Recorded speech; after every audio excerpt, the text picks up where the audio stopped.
What is up, everyone? Welcome back for the second game of the night. I'm Crow, and for the first time ever, Taco and I finally get to cast together. I've been fiending for this all stage. And then the one game we were supposed to do, which was, what was it, AAA versus Arial, which ended up being a fantastic game.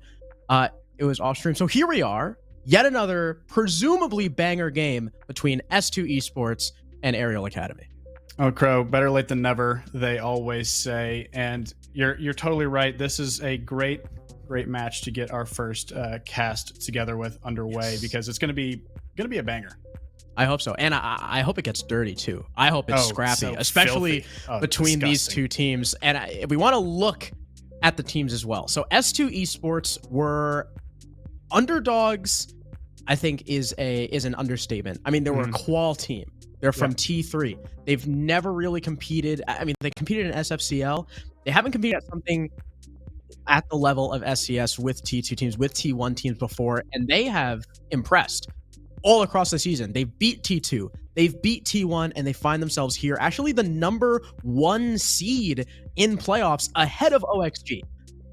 AMP, BJL, Reverse, and Wi-Fi, and most recently joined by Biologic. They have that experience now, that IGL, the guy who can keep these four young gunners hopefully grounded.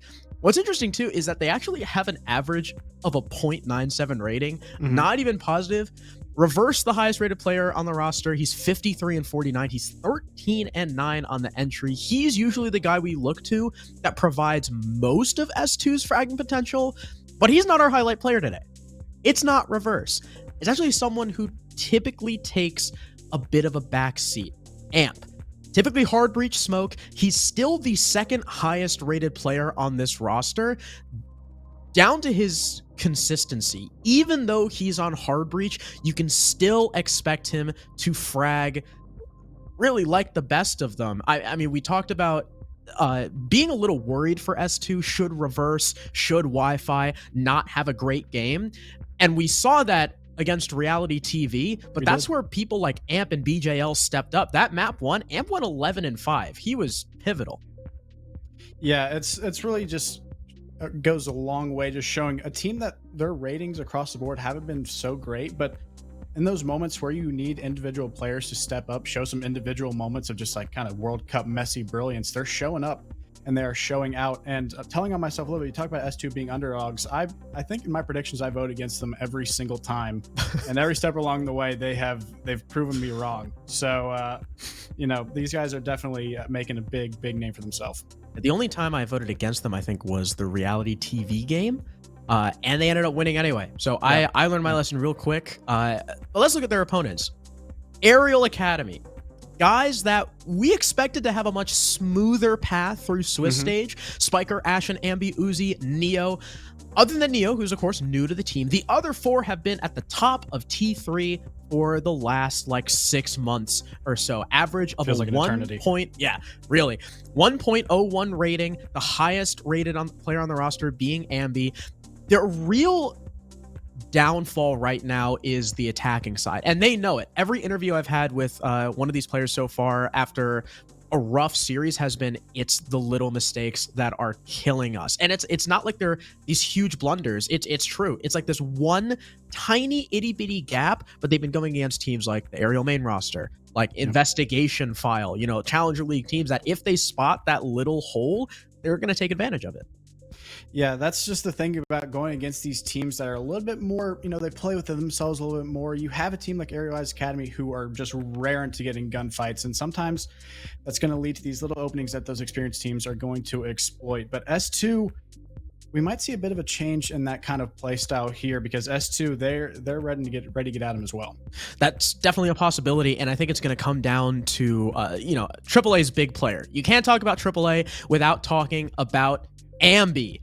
One of the youngest players in the scene right now in T3, but he is absolutely, inarguably one of the best. We decided to compare him to AMP to kind of highlight the differences between these two players, despite being mainly on that hard breach. You'll see AMP almost every single round insta-locking that ace, that thermite, that smoke, like maybe like the Goyo, stuff like that, like those delay operators, those hard breachers. Ambi plays a lot of Thermite, he plays a lot of Hard Breach, but the reason why his rating is inflated, his KD is inflated, he's 15-9 on entry as opposed to the 1-3 that Amp has, is you'll also see him flex onto the Dokkaebi, onto the Iana, those entry operators. And on defense, Ambi is not the smoke. Even though he's Hard Breach, that main support on attack, he's Solace, he's Warden, he's Alibi. So I think that that's a really good juxtaposition between how S2 and Arial have been running their systems. I think Arial is a lot more fluid, but I think that fluidity, because of their aggression, right, and those little holes that expose themselves, can sometimes hurt them. And that's something Bio is going to... Yeah, it seems like S2's commitment to convention might pay them some dividends on some more traditional maps, but when you get maps that are a little bit weirder, a little bit more outside of the traditional norm, you might see Arial Rise Academy switch up things kind of outside of that norm, and that can be a huge advantage. But that all is going to come down to these map vetoes in front of us.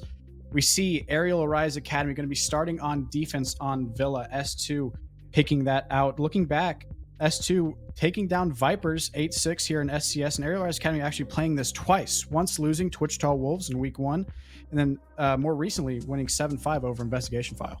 Yeah, Villa has been a mixed bag for Arial Rise, to be sure. Like you said, that first loss against the Wichita Wolves, but they looked a little bit better on it in more recent times. My focus is going to be really on the last 2 maps. I think this is definitely a 3-map series. And looking at the maps, I don't really know who it favors. Because Villa, I think, is going to be an S2 map. They've proved they're really good on Villa. Theme Park has always been a AAA favorite, and we haven't seen anything from S2 there. Bank is definitely more of a toss-up. AAA have not played... No, they played Bank once. They played Bank once. It was against LG. They lost it 7-5. Meanwhile, S2 also played this map once. They lost it 7-4 to Reality TV. So I think the first 2 maps are pretty self-explanatory. I think each team is going to win their respective map pick, but Bank is going to be a coin toss maybe, and might be the filthiest and scrappiest of the 3 maps. Well, that coin toss is definitely represented here in our predictions pretty evenly split across the board. I talked about not picking S2 in my predictions at all, and it seems like I haven't learned, sticking with Arial Academy for this one. But one thing that you brought up that I think it's really important to highlight is just that second map is just going to be absolutely pivotal. But moving forward, I think it's important to discuss what we're going to see here in map 1.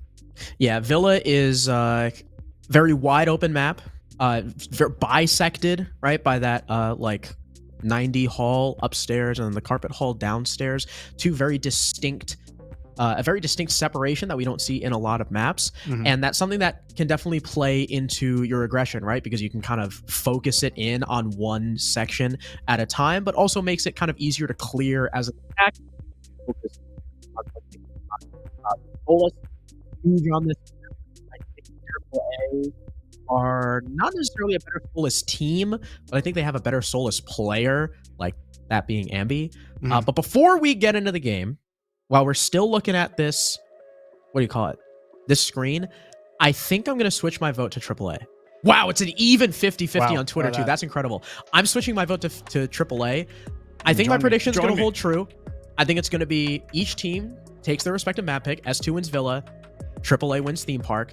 But I think AAA wins Bank, because I think historically LG are a better Bank team than Reality TV are, and AAA brought them closer.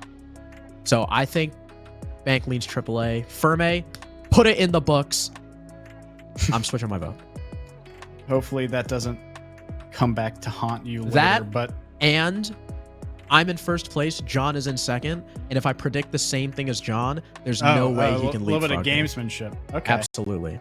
I was hanging in there the first couple of weeks, but then things just started getting crazy. I mean, the BO1s, at some point, it's out of your control. Things just get a little wild. But moving into Villa, we kind of glossed over these bans here, and we talked about the impact of Solus on a map like Villa, and unfortunately, it seems like we're not going to get to see her brought out, banned out immediately, along with the knock, which, if you know Arial's Academy, they're banning knock a lot, which is very surprising based on how fluid they like to play. Yeah, they also do like to play with the info, though, and play into that info. I know Nook is sometimes an element that can't be accounted for, and when you're fluid, a lack of info is one of your greatest downfalls. So I do understand the Nook ban. The Solus ban also making a lot of sense. Ambi is a menace to society.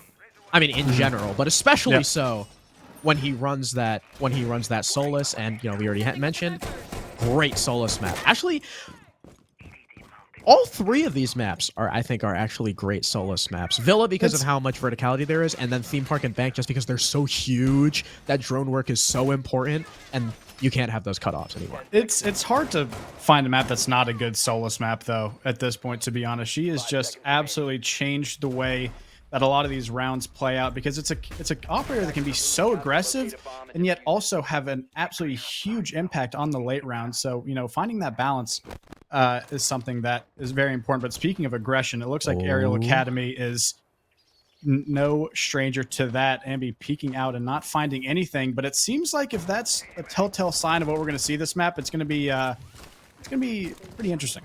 And by the way, everyone, just in case you forgot from S2's last series, DLWLRMA is reverse. It is the Twitter and a song by a K-pop artist that he likes and thinks is pretty. So yeah, I'm gonna out him like that.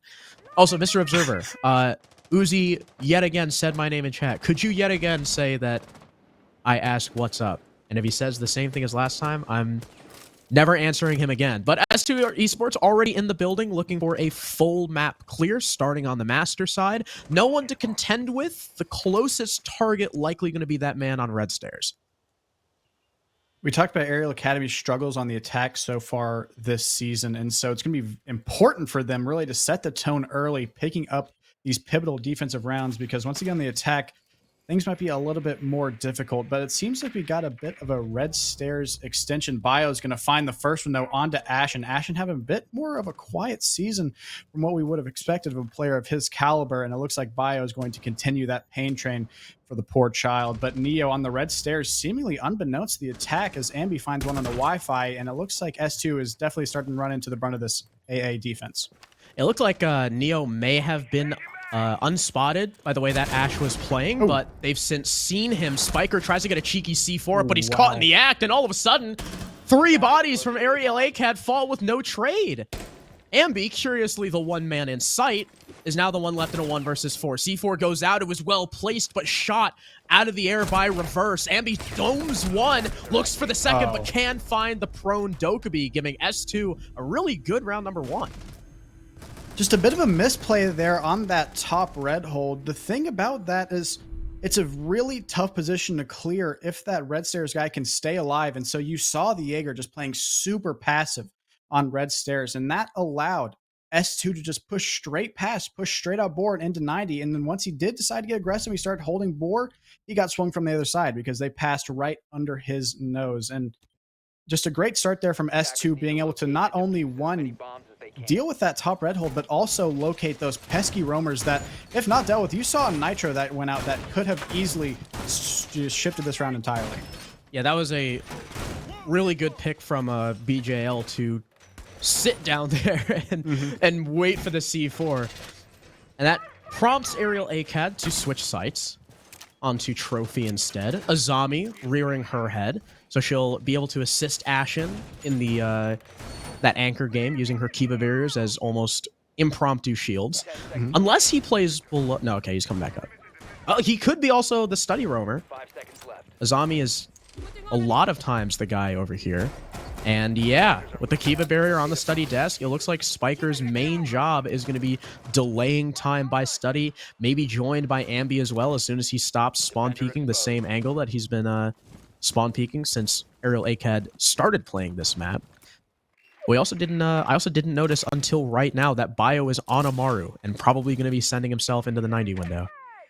Yeah, that's a very safe bet, and we saw S2 last time go for that kind of across the map take, and so pretty smart from Arial ACAD to kind of commit some utility to this across hold, but Bio is looking to just try to circumnavigate that entirely. And if timed with the call correctly, he might just get a 90 for free, and he does. The gunfight comes out, and he's unaware of Spiker's position on top main. And just like that, what seemed like could possibly be an ace in the hole is now just disappointing. Luckily, though, the only thing you've lost is an Amaru. So in terms of utility, you're still in a decent spot if you're S2 Esports. Still 3 nades in pocket, as well as, not all, but most of your hard breach, should you want to send Amp on that solo lurk on the master balcony to open up the main triple wall. But for now, S2 Esports are gathering info, baiting for a pick into the site, and prepping for the execute once it eventually comes through, because there's a lot they have to deal with. They don't have to deal with Uzi anymore, thanks to Amp swinging up onto the roof and spotting the alibi, trying to get cheeky on that window, but Arial ACAT still have a lot of really good tools at their disposal. They got the C4 from Ambi. They've got 3 gas canisters from Ashen, but they might not be with them for long. Just behind that bathroom window, hidden from Amp, at least for the time being. And now Neo's the next guy to fall. So what was an opening kill onto the Amaru has now turned into a man advantage for the attack. S2 now with that man advantage, only going with a minute left here, but that man advantage is going to disappear entirely as Ashen finds one onto Amp. BGL has got him tucked in a corner here, and he does finally pick it up. It took him a little longer than he probably would have wanted, but the remaining Arial Academy players, Ambi and Spiker, excuse me, are left alone to deal with this attack that seems to be just pushing from all sides here. Wi-Fi on top. Red's going to fall to Ambi now, leaving them in a 2v2 reverse here to pick up the pieces, but Ambi's retreated back deeper into the recesses of the site. But Spiker's got the angle on the hop-in. BJL jumps right in with no info and dies, leaving reverse in a 1 versus 2, but a clutchable one as he finds the back of Spiker. The Azami not able to turn around in time. The 1 versus 1 between the 2 most mechanically talented players on each of these rosters, but the time ever in Ambi's favor. The drop down lights the Iana up, and with 8 seconds remaining, Ambi can play below for the C4, but does he have the info? It goes up through the arch, reverse hops off, but it still hits him. Ambi wins the 1v1 and gives AAA their first point. What is this Arial Academy I'm seeing right now?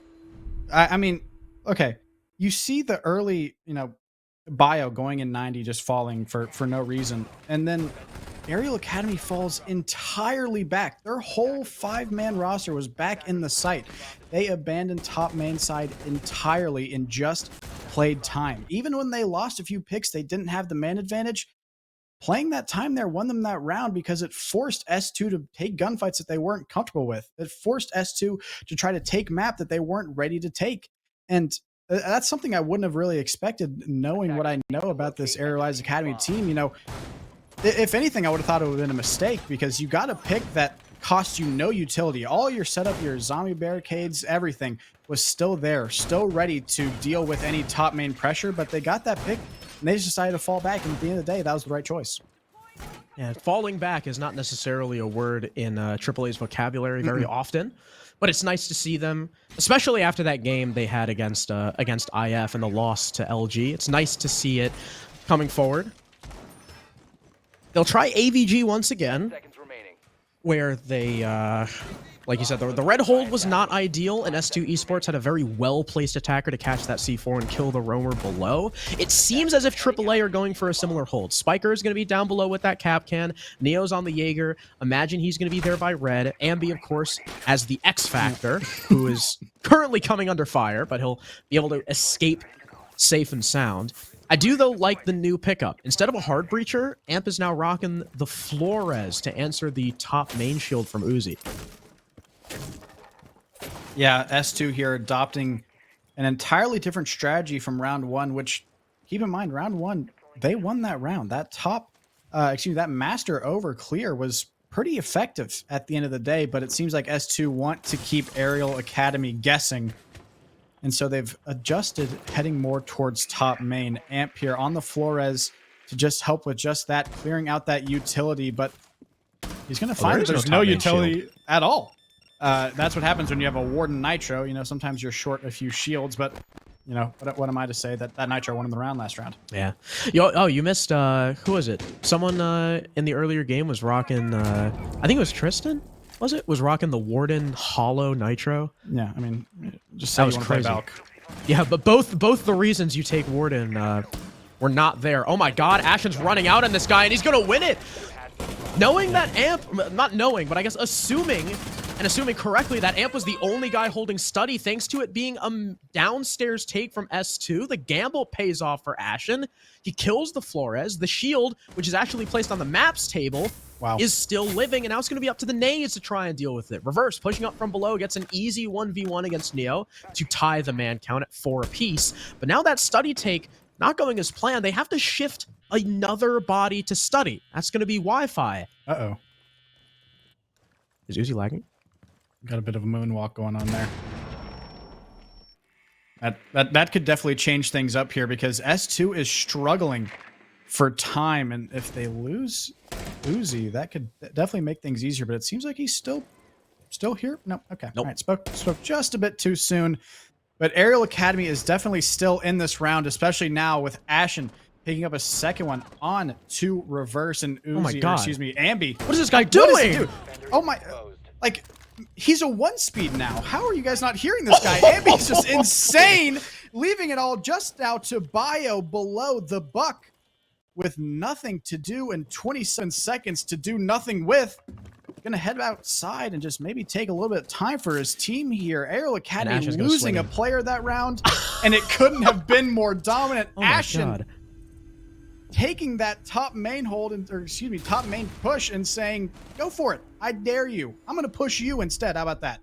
Yeah, the Flores was definitely a bit of a choreograph to what the plan from S2 was, but Ashen's positioning and confidence, we'll call it, was certainly not. I mean, that was just every play there, dripping, oozing with pure confidence. And I mean, hey, sometimes that's just the underager difference.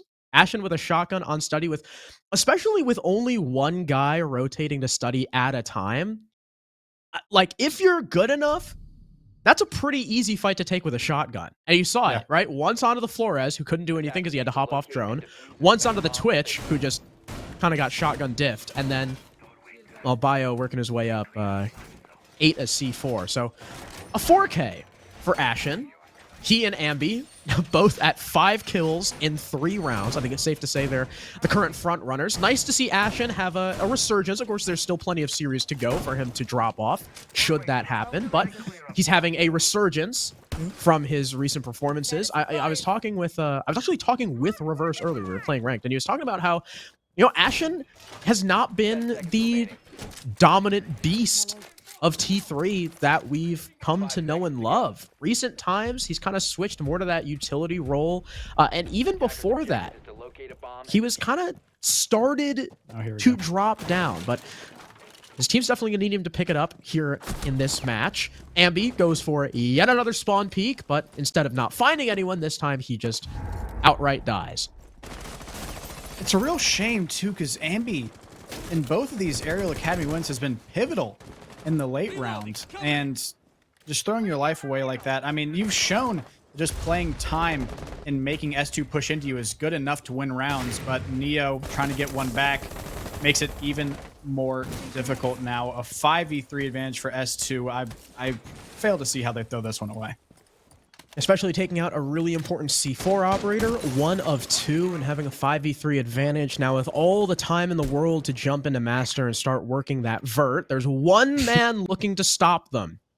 A man on a mission. The cap can of Spiker chilling in the corner, of course, on drone, so they know exactly where he is. That's why they're rotating the sledge in, so they can nade him without actually having to jump in and fight him, but he's since repositioned and now going back to the corner, playing some mind games with this attack, but hearing the drone sends the C4 out, but it gets stuck, not arcing it high enough, and now Reverse, the Korean demon, looking to hunt this cap can down. Spiker at this point just needs to play his life and waste time, maybe get back to the site and play in that 3 versus 5. Reverse worried about a flank, he's prepared for it, but still loses it as Uzi shoots him down. Ashen, another one.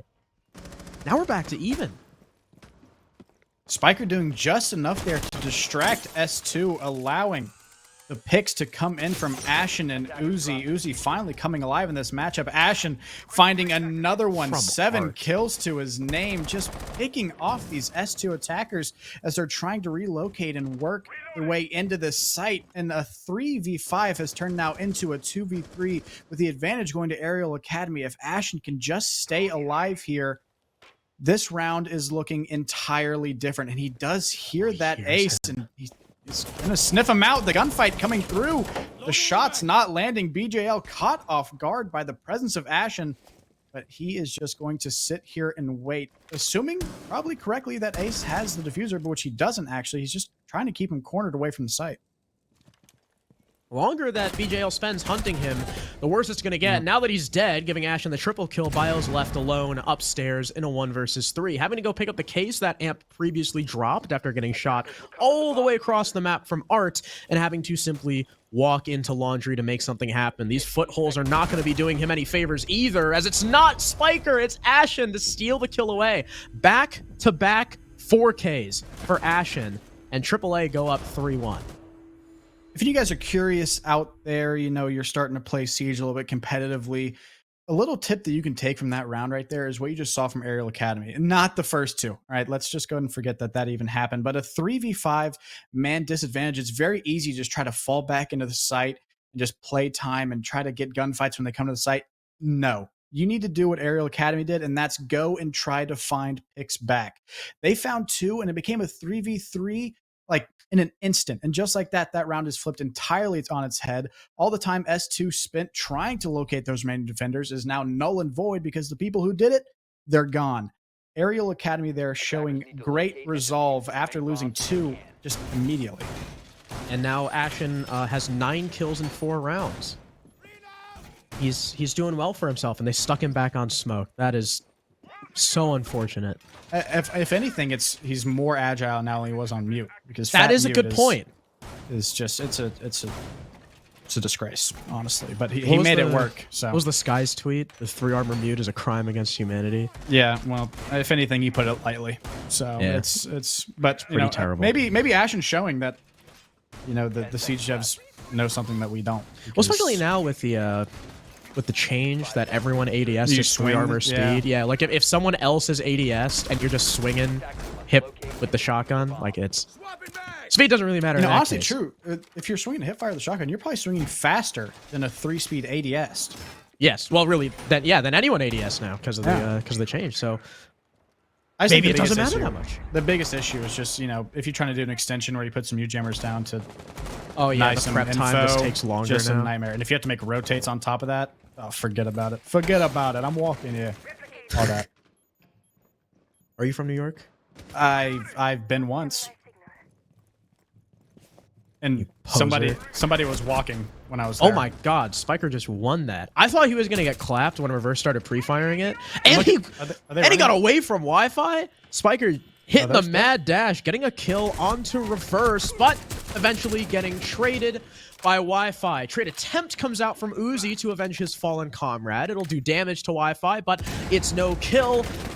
Never mind. He re-swings, shoots him through the wall, but gets crossfired. 2 more barrels looking at him. Amp credited with the kill, but the HP advantage squarely in AAA's corner. We saw Arial Academy stand their ground this time. And honestly, it you know, just about equally as effective. Great trades there from S2 to just bring that advantage back, using the holes that Arial Academy created against them. And now it comes down to a 3v3 again, but S2, they cannot stall. Last time we saw them get that kind of early advantage, and they got a 4v5, and they had the entire map, and they still just stalled. And so now we're going to have to really see them pick up the pace. But here's the thing about Arial Academy is they will try to poke and prod and just make you waste as much time as possible. This time, though, in a 3v3, they don't have to get active, like we saw in the previous round, though Ambi certainly not afraid of BJL peeking in that double door.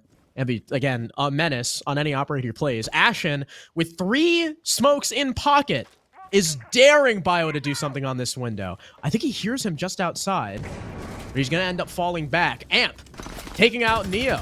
putting us in a 3 versus 2. S2 in the advantage, but Bio now dead on that balcony. No more master player, leaving these last two to push from the same direction, but from 2 different doors. BJL wins his duel against Ambi. Ashen locking off that board double, making sure that both these players are going to be on statue, but they're getting very lit up. Downing BJL, but sprinting mid weapon swap right into Amp. Did not have the shotgun up in time. Aggressed with poor timing. And that gives S2 their second round. So close to magic right there from Ashen, but just the sprint key. She's a temptress. She's a siren, and she sings her song and lures in lonely sailors. And unfortunately, Ashen, one of those swashbucklers to fall to her wrath. But I don't know where I was going with that. I mean, it's just all over the place, but all good. So close for Ashen there. I thought he had it. He got that down, and then he just sprinted. It's just so unfortunate. It's easy to try to just double up and make that play there. But again, we saw Arial Academy just try to play a little bit more patient. And there's Uzi again. Looks like Comcast is really letting us down here, and he's going to go to a rehost to try to get Uzi back in the lobby. But S2 now down 2-3. They got a lot to do here in this last round to try to even things out. Yeah, I mean, luckily, it's not the biggest deficit in the world. You can just win this ABG attack, as they have already done in the past, thanks to that really good below take on the trophy side. I think they should definitely go back to the previous, what they did previously, which was the full master over, because if you give AAA that ground, I mean, they're just going to be running all over the place, kind of like right when they were doing the dining take. It was kind of all hands on deck by master after they lost that initial once they lost those trades by the study room, and that allowed Ashen to peek from art down that guy with the case. Ace had to go hunting. Ashen gets the other kill. I think full clears are definitely the play against AAA. It may seem daunting because, you know, those roamers, it's people like Spiker, you know, they're going to peek you no matter what, but I think giving them that room to play with by doing a minimal could be even scarier.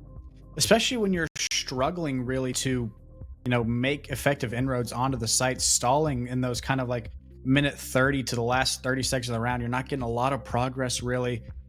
Those are the rounds that rely on you to get those picks early. And the best way to do that is to take those roamers on head on, and also kind of deal with any utility that they may have lurking down below. We saw, you know, the Goyo Nitro, you know, in round 1 being shut out by S2 by going for that across take. And so stuff like that is absolutely pivotal if you're struggling for time, really. It might seem counterintuitive, but once you get to the nitty gritty of it, of actually trying to take the site, if you have more map control, it's going to help you in the long run.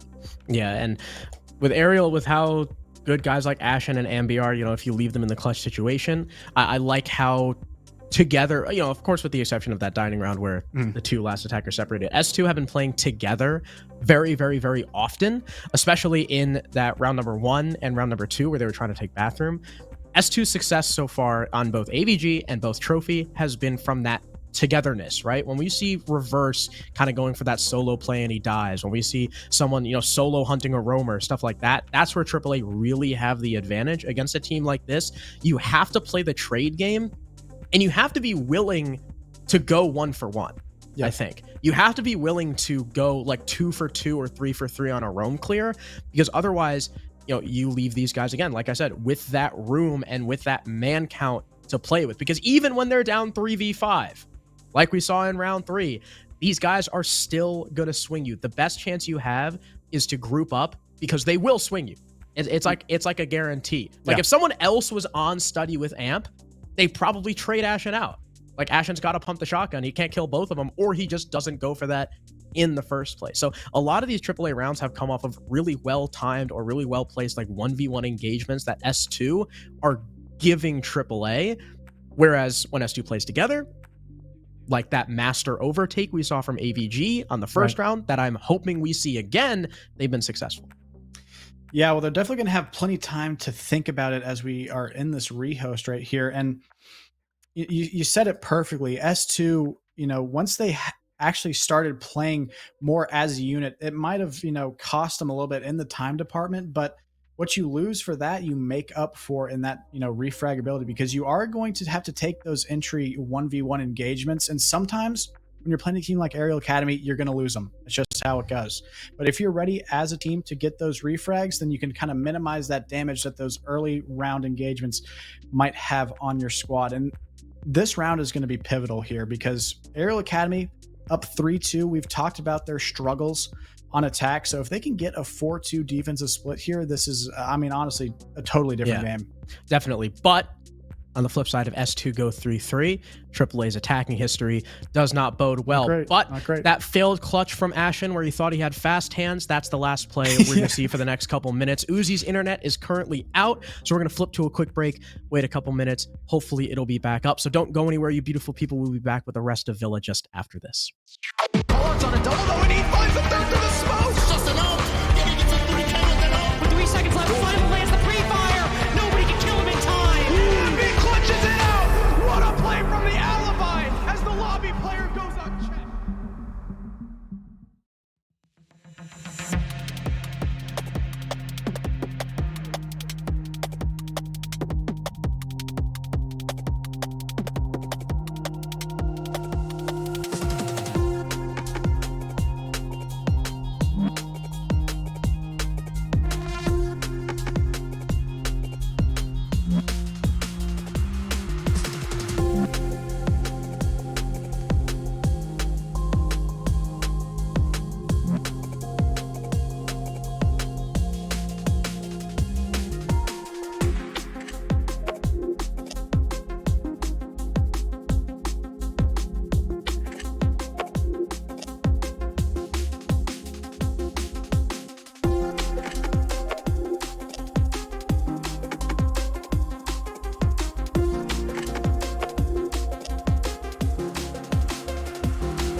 And welcome back. Hopefully the break wasn't too long, but Uzi's internet is up and running. AAA don't have to forfeit. Let's go. Thank goodness. We can watch the final round of the first half of the first map, of course, on Villa. And if you're not here when we were talking about the implications of this round, well, AAA have like a 40% attacking win rate. It's not great. So if they lose this round here, looking real good for S2. Arial Academy, though, trying everything they can to prevent that from happening. And, you know, we talk about their attacking struggles. And I think it's one thing it's important to keep in mind for a team that can be as dangerous as Arial Academy when you have that fragging potential, that sometimes you're just going to win rounds off your entry gunfights, really. Because at the end of the day, that's what it comes down to if you're a team that's struggling on attack. If your entries are just going to find those picks and just keep steamrolling it, it's not going to matter. So it's just going to be how S2 responds to that level of aggression once we get to defense. But it all comes down to this last round of defense for Arial Academy here, if they can cement that advantage going into the attack. Ashen chilling with the signal disruptor in pocket. We were just talking about how hard it is to get all the prep done as mute now that he's a 3-armor. Thickum. There's Exhibit A. Ambi's still rocking the Warden too, with the Warden C4. So they have 3 C4s. We haven't really seen a lot of below play except for Spiker, who's kind of across the map. I remember in round number 1 he was actually Capcan. Now he's switched to Goyo. But S2, rather than doing that full master clear, instead opting for a very similar take to the one that they lost, with Reverse kind of solo down below. But he does seem to have info. He was very worried about someone on the bottom of the stairs breaking the barbed wire, prompting the swing from Neo. Up comes Spiker in Reverse. Brilliant. Perfectly placed. What a bait. Like I said, clearly acting off of information, and that gives his team the first pick. Brilliant play there from Reverse. I hesitate to use the B word, but I mean, truly it was just baiting that Goyo into swinging and finding that pick for absolute free here, giving S2 a decisive advantage, not only getting Spiker off the board, but the Nitro as well, which with the character below can be absolutely huge. And we see them going for this main take again, and we said that might have been a mistake, but I think they kind of realized that if they're a little bit more patient on the study balk and they don't let Ashen have any sort of study door heroics, then maybe, just maybe, it might work out better for them. It seems like it is so far, but Ashen looking to repeat what we saw before, not able to find it, and now S2 is making their way up the main stairs. What? I thought he was screwed. He still gets a kill. The fact that Ashen just went 1 for 1 is insane and keeps AAA in this round. If he didn't come away with that heroic, then it'd be a 4v3, S2 in the advantage, but it's even. Uzi dropping below, maybe running out on the sledge on the 90 repel. Sorry, not the sledge, but the buck. Bio's ready for it. If he goes for it, he will surely die, but there's 40 seconds left. Drone comes out, trying to bait Uzi. The Frost is not taking it. Instead, make the wise decision to rotate away. Now something that the S2 players on main stairs are going to have to worry about. A distraction that Wi-Fi, in the meantime, is going to ignore. Open up that bar wall. Allow for easier access behind that pivotal power position that the defense plays in. And now gets the kill onto Uzi, who is looking to come back up to the site. 2 versus 3 in the favor of S2. Ambi getting blindsided by Bio coming from 90. Neo now alone. Kills the Twitch crossing. Drops the case. 5 seconds left. Wi-Fi's got it picked up, but Bio's down by the Goyo fire. Neo looks right way. How does he win that? AAA come away with the 4-2 half. A 1v3 for Neo. That's unfathomable. The fact that Arial Academy is able to win that round. I mean, just even that kill that the mute got on top main stairs is enough to make you look twice at the game we're playing right now. But the fact that Neo is able to pull off a 1v3 involving a team kill with a Goyo canister, that's insane. There's you know, a higher power is looking out for Arial Academy right now, because that should have never in a million years been their round. These guys have plot armor or something. Yeah. That was crazy. That's insane.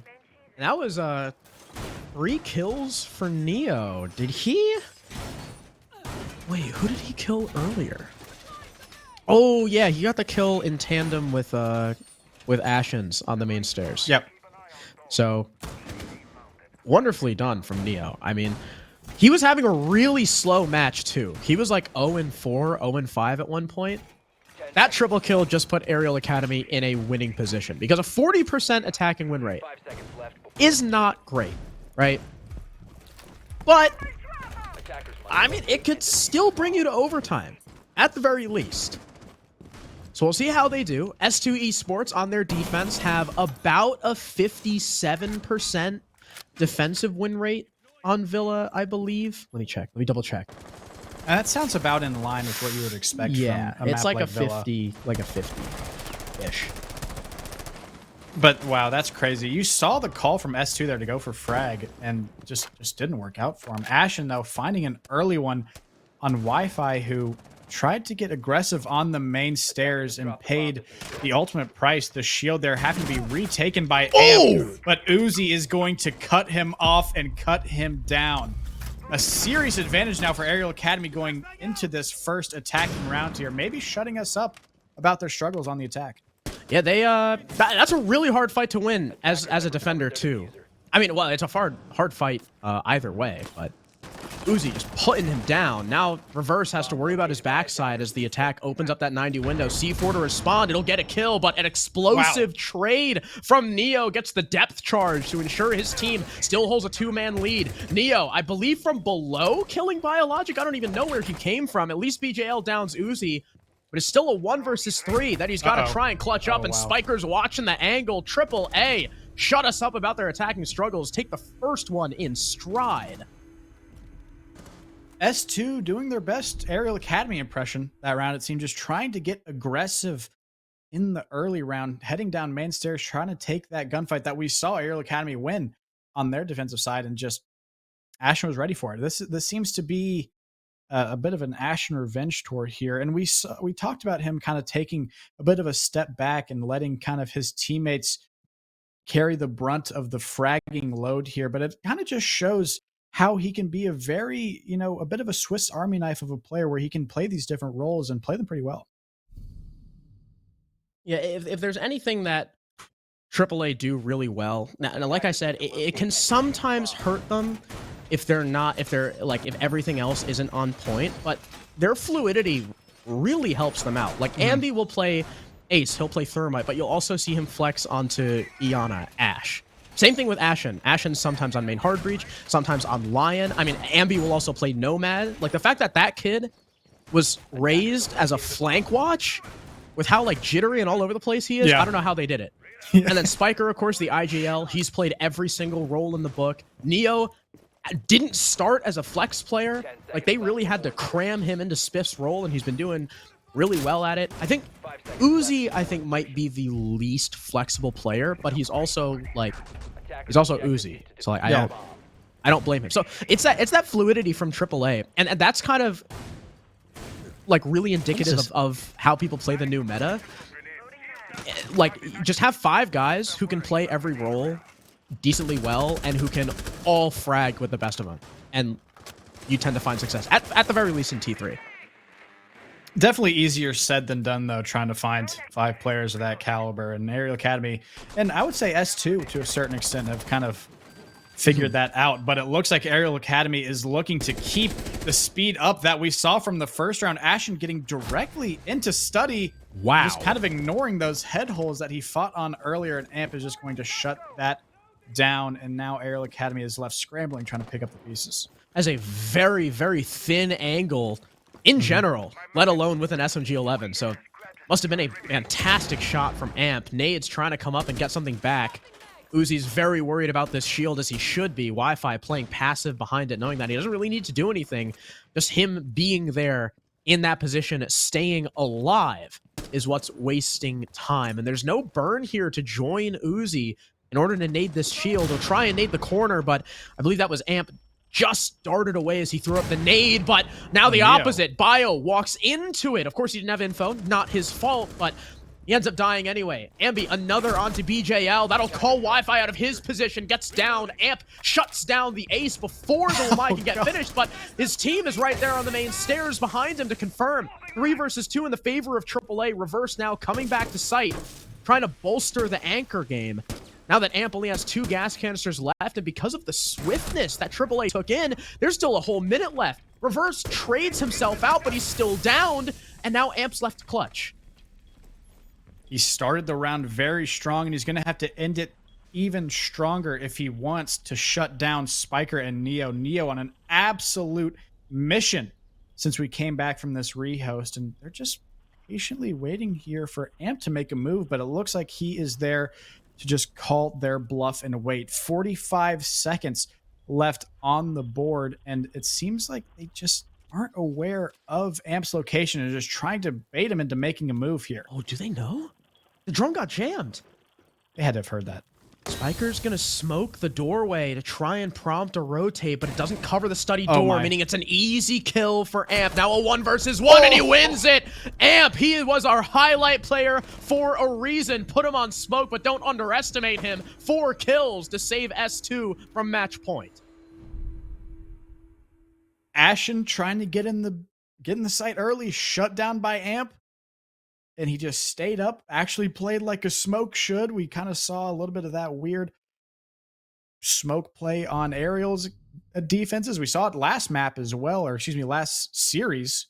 But great stuff there from Amp to close it out. Just the patience, because you saw Arial Academy, they had it in the 2v1 and they were just waiting. They're like, this smoke, he can't take the pressure, he can't take the heat. He's going to try to get out the kitchen, but he stayed.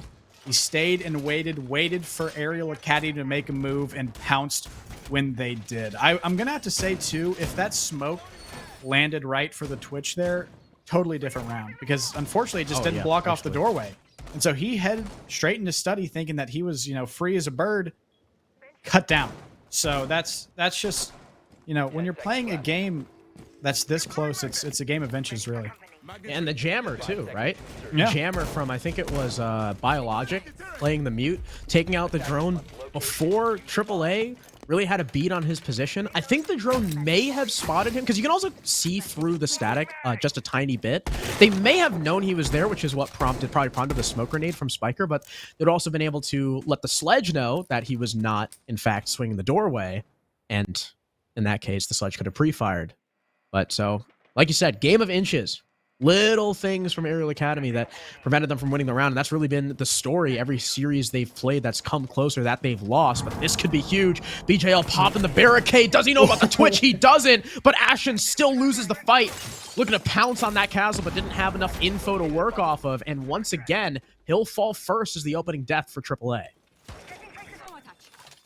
A Twitch losing a kind of just basically a fire rate battle to the castle there. Great stuff from BJL to kind of keep his nerve in that gunfight. Ashen had all the info about BJL's whereabouts and just wasn't able to close it out, but Neo does find one back onto Wi-Fi, and if Bio falls below, the Arial Academy momentum might swing all the way back here, but Amp, the clutch player from the last round, still locking things down on the triple wall.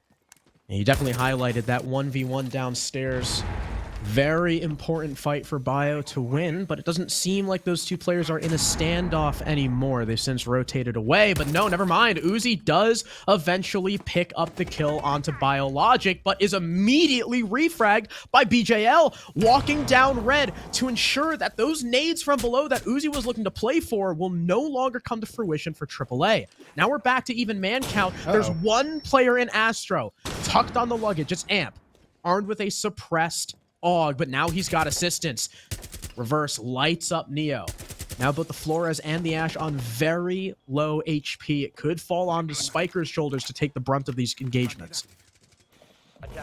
The health from Arial Academy just showing how dangerous it could be, but one bullet from Spiker. He had the HP, and it's now been taken entirely away from him here. So Neo and Ambi with it all to do in 45 seconds to do it. And Amp, BGL, and, excuse me, I can't, that is Reverse. Locking it down. I was like reading down the list. I was like, Dolorma. Nope. But Ambi has made his way onto the site and is just going to get lined up with his teammate here and shut down S2 there from start to finish. Great stuff.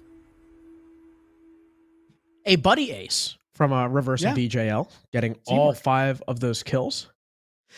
That was it was the first 2 from BJL that really set the tone as well. Getting the kill onto Ashen, who was attempting to drone for himself and solo clear by Art, and then the refrag downstairs on Uzi was pivotal. So many bodies were on the site for S2. Should AAA have gotten even an inkling of information, there would have been a depth charge at their feet. So incredibly important kill from BJL in the reverse, walking around with Frost 1.5. That is a weapon in the hands of any player to the mechanical caliber of reverse. And now S2 Esports have inched closer. You mentioned just how important it was getting Uzi off the board down below, because Arial Academy, and even their first 2 attacks, were nightmares below with the grenades on those study attacks. Just absolutely just picking off defenders in pretty important kind of hell in a cell spots and just kind of circumnavigating that entirely with those nades. But here we are now on the tertiary bomb site. Arial Academy won their tertiary site off the back of some heroics, to put it lightly, from the remaining defenders. But now S2 looking to try to do things a little bit cleaner. We're not seeing any crazy runouts this time. However, we do see a basement player. Biologic is holding it down, especially with the fact that AAA are coming from Pantry. Basement could end up being very, very important. Something that we don't often say about the Villa basement at all. No. And Ashen is actually walking on in, and it doesn't look like he knows about Bio. He's just sat on these pantry stairs, trying to bait for a kill through that hatch. BJL not exposing himself to the angle. He'll let that pantry wall go down. So now AAA have the wall open. They have the angle into sight. They've got the long cutoff into dining. And now they've got to take that initiative, go upstairs, and likely work the vert. So that doesn't look like the plan. No, and we saw that S2 were kind of ready for Arial Academy to just ignore the vert entirely, setting up vertical holes via the punches of the Aruni. And so if Arial Academy are not wise to that and they try to just force their way into this breach, they might meet the wrong end of the DMR. But it seems like if Ambi is able to get above and cut it off, no, they're just gonna, you know what? Let's just stick on the first floor. Everyone's scared of heights today. Yeah, I mean, they don't have any soft breach, so I guess they don't really see the importance of working upstairs. But like you highlighted, those punch holes from the Aruni could be detrimental if they don't take that control, or if there's nothing to distract her. Uzi's looking to find a wayward defender rotating out of sight. Ashen is still positioned on the basement stairs. A couple moving pieces from AAA, but not a whole lot of progress happening. And we're getting down to the final minute now. Lion Call comes out, and Ashen dies instantly to Wi-Fi, who was the Aruni holding upstairs. Who'd have thunk? With no pressure on her, she gets an easy one through the floor. Uzi looking to walk through China, but his position now revealed by the screaming Banshee. And as it wails, Bio comes up and answers that call. Spiker stuck on Pantry, locked off by the gas, trying to take the 1v1, but he can't just yet. Now lit up through the hatch. Wi-Fi downs and finishes Ambi, as I think he's still playing upstairs, leaving Neo and Spiker on opposite sides of the objective, trying to make something, anything work. Neo having to take 2 fights at once, thanks to someone above the door and someone playing the interior laundry door. Spiker now just chucking out a Selma in desperation, maybe, as now Neo vaults into jail, looking to make something happen in Memo, but his teammate falls. He's stuck in a 1 versus 5, and little effort needed from BJL to win that. It's kind of like that damned if you do, damned if you don't, taking some sort of soft breach operator on a middle floor site, because like if you forego the soft breach and you just try to push horizontal, you get punished by the vert. Like, you're gonna have to take upstairs anyway, right? Why not just bring a soft breacher? Well, that's probably one of the most lethargic and lazy rounds of Siege I've seen in a while. It just seemed like they're just sitting back, just waiting for S2 to wander into their sights. I mean, the only person who was trying to really take any sort of map was Uzi, and that was him just droning himself in and crouch walking around, being sort of a pseudo knock, which not advisable as well, I might add. And so Arial Academy, they're just looking to try to avoid the setup and just try to take gunfights, but the gunfights you got were just not very advantageous ones. They were very awkward. A lot of them through vert holes, and S2, I mean, they just got to sit back and wait and let Arial Academy just walk right into their sights. Now, luckily, for AAA at least, they don't have to worry about that upstairs clear because both the remaining sites S2 will be playing will be upstairs. AVG and then Trophy to follow, most likely.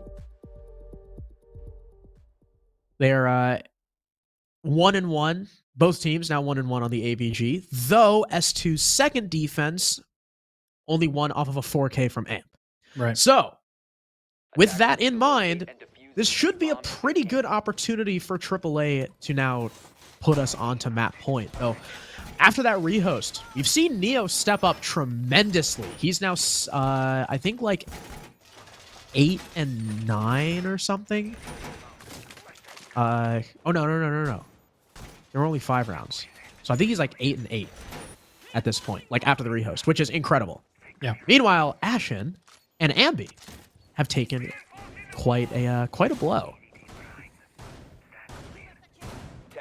And it's unfortunate too, because those guys were the ones winning you rounds here at Arial Academy. And I think, you know, Neo picking things up so far has just not been enough. And so there's a little bit of slack right now, and it's going to have to be picked up by somebody.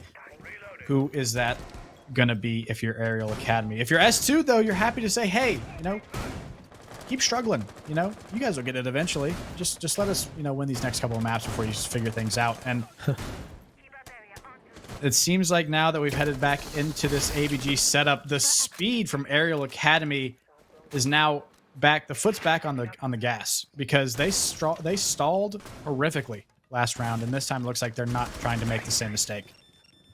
That's your Terror Drone going up the stairs, clearing the Kiva barrier, maybe even the barbed wire too. I didn't quite see the where exactly it was placed, and that's a great pick from Uzi, staring at those floor holes. Wi-Fi forced off the main stairs by the Rotero drone, walks right into his line of sight. In AAA, like you said, the speed paying dividends. Now they've got that opening kill and main stairs clear, make that 2 opening kills as Spiker gets a kill on Biologic, playing on that study window. BJL does the first bit of damage to one of the AAA players to the floor, but they've got pings, they've got flawless info. Unfortunately, the nade not flawlessly cooked.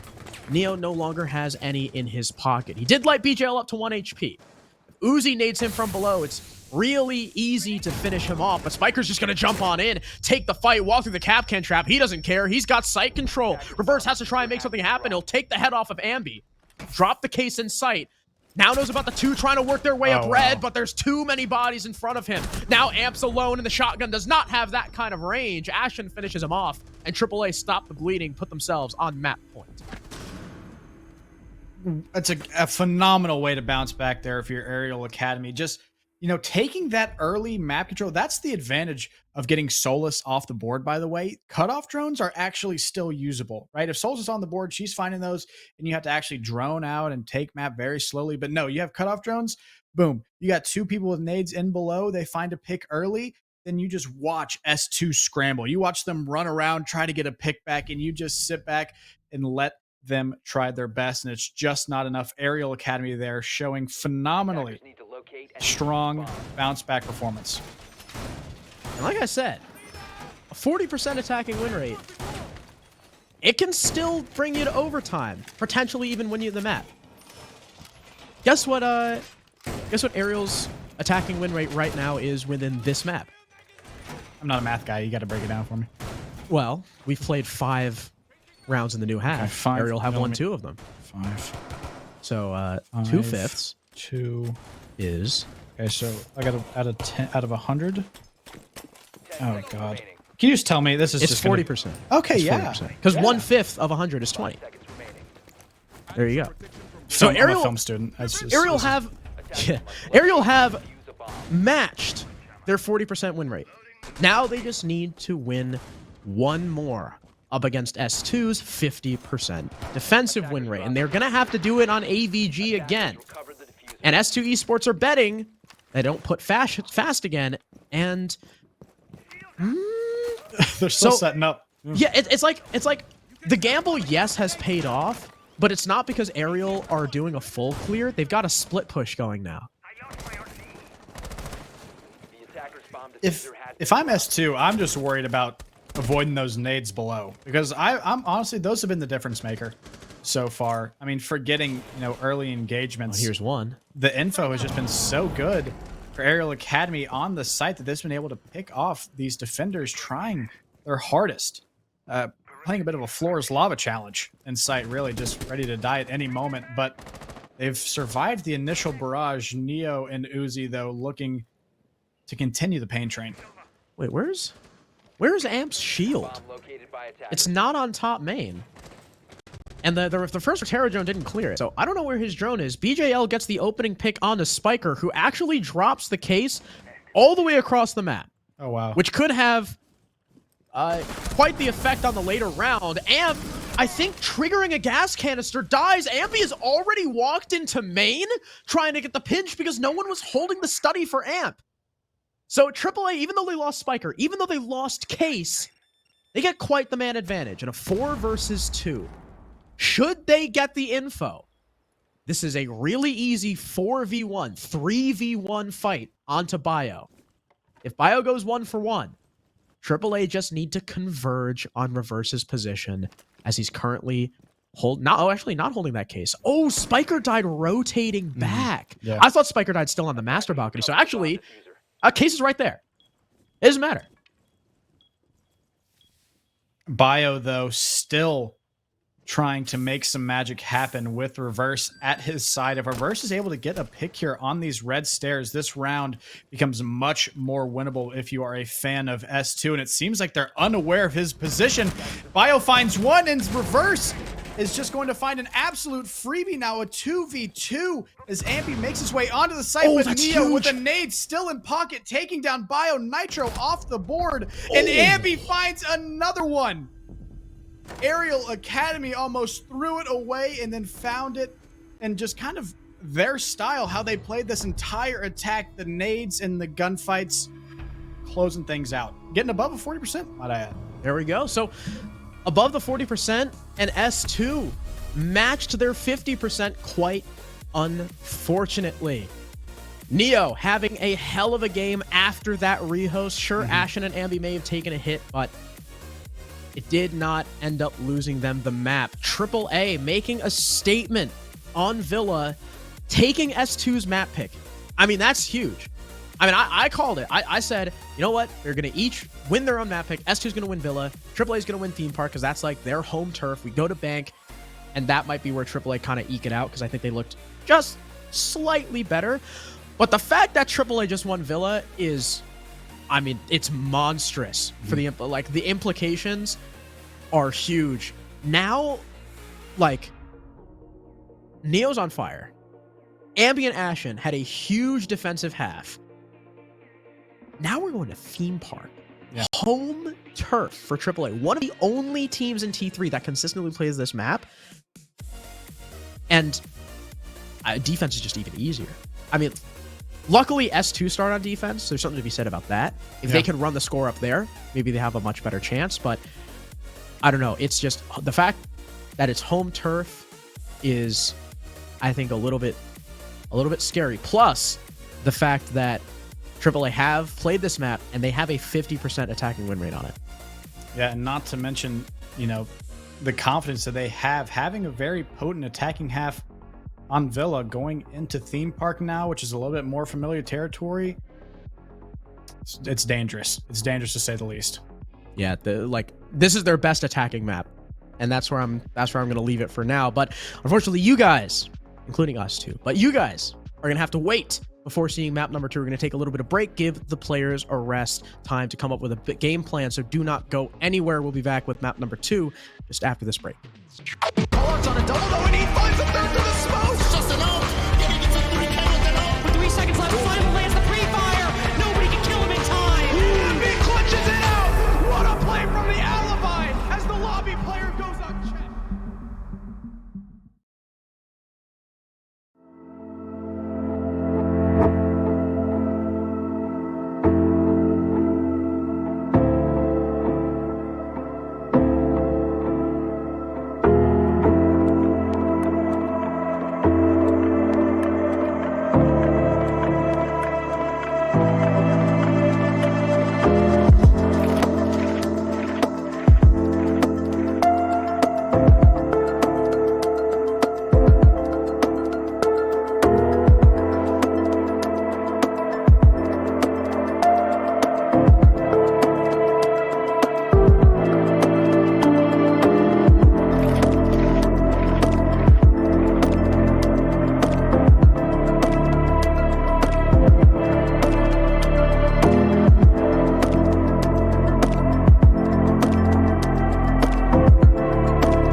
Welcome back. If you missed map number 1 between Arial Academy and S2, our bottom and top seeds going up against each other. Well, S2 just lost their own map pick, 7-5. It was close, but Arial still took it in the end. And it was some just, I mean, trademark Arial Academy siege there. Rounds, one off the back of individual heroics, and then just absolute crackhead energy just getting like in the face of S2. And sometimes they just weren't able to handle it in a crazy clutch with the Jaeger there. I mean, if map 2 is anything like map 1, even if it doesn't go to 3 maps, it's one of the best series I've seen. Absolutely. Great clutches from both sides, right? We had the Neo clutch. We had Amp going crazy a couple times. We had back-to-back 4Ks from Ashen on Mute and then on Thorn.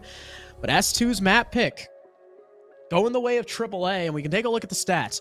Ashen, 14-7. He went negative after the rehost, but the amount of kills he accrued before that was so great that he still ended up with a 2.0 KD. Uzi not far behind. Ambi 9-8, still going positive. Neo starting like 0-6 or something, and then finishing 8-8. Like, that's incredible. Amp in reverse also having some great games, but virtually no one was up there with them. Bio, not really as expected, considering he's more of a backseat player. He's more of that IGL. I'm looking at Wi-Fi.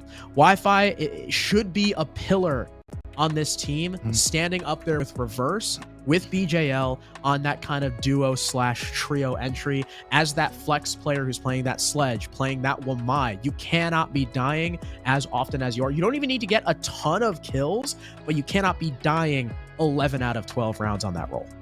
Yeah, I mean, we saw Wi-Fi early in the map playing extremely aggressive, and he got kind of neutered there towards the end. He was sitting on that main shield, just not wanting to peek anybody, and I don't blame him, because when you're going against a team like Arial Academy, you're just going to lose those entry engagements sometimes. Unfortunately, Wi-Fi just wasn't really able to get anything going in that early round. But moving forward to Theme Park, you know, there's more opportunities for you to get a little bit more creative.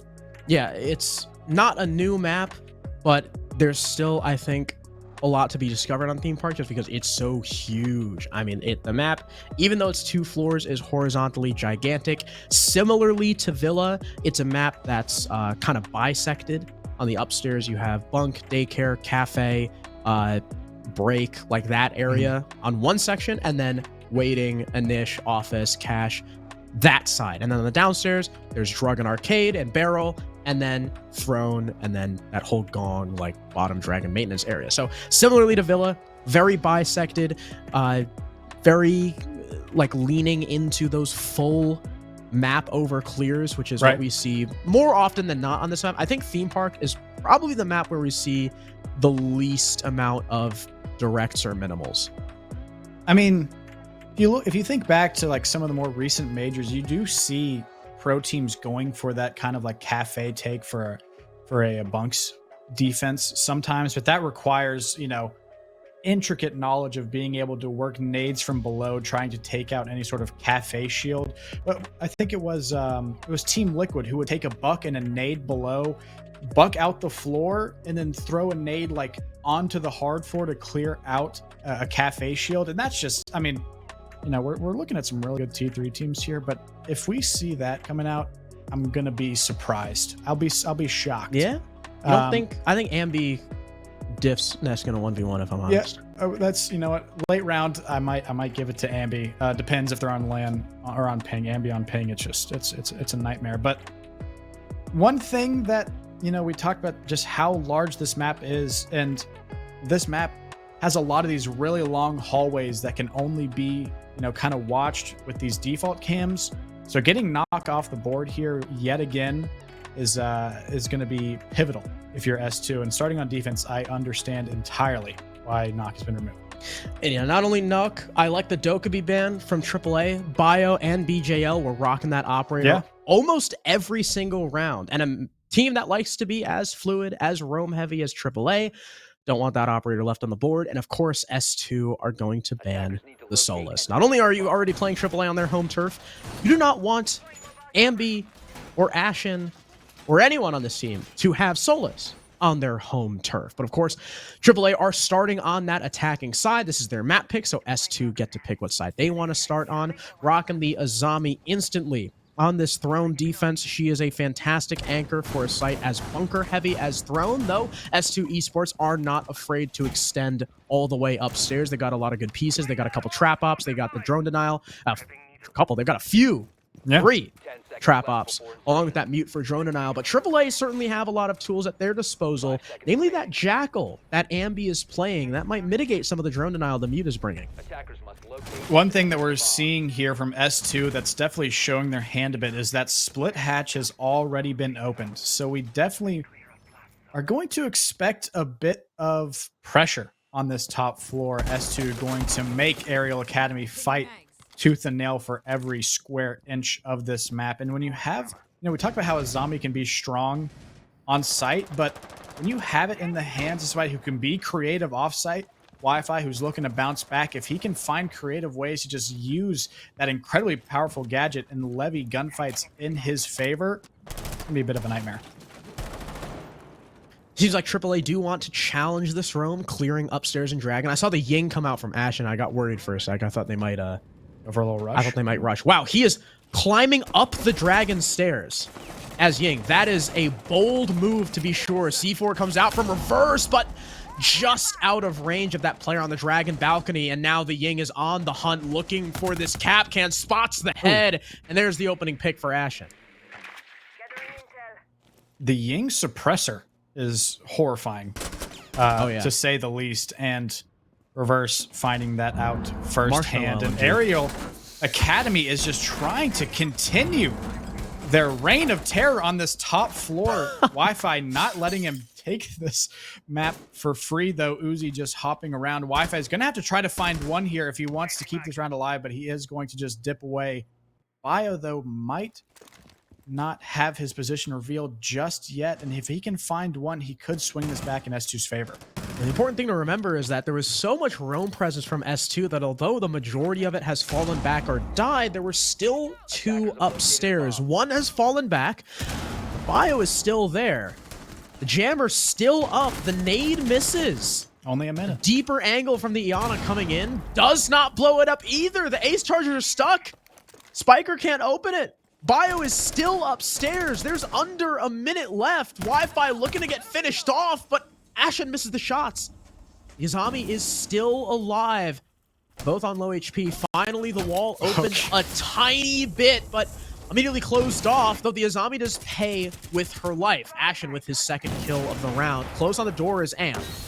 No one's going to be walking through here, but utility starts to come out. Candela's coming close, looking to barge their way in. Amp exposes himself to the angle, and in comes the attack. They've got the opening they need. 3 kills from Ashen, 1 from Uzi. BJL left to retake in a 1 versus 5. Plant now going down from Spiker, though they might not even need it. They're just looking for the kill. Ambi now has the case for whatever reason. Going for the plant, 2 seconds left on it. He'll get it down with nothing in the way, and BJL can't connect enough shots, giving AAA a flawless round to start things off in their theme park attack.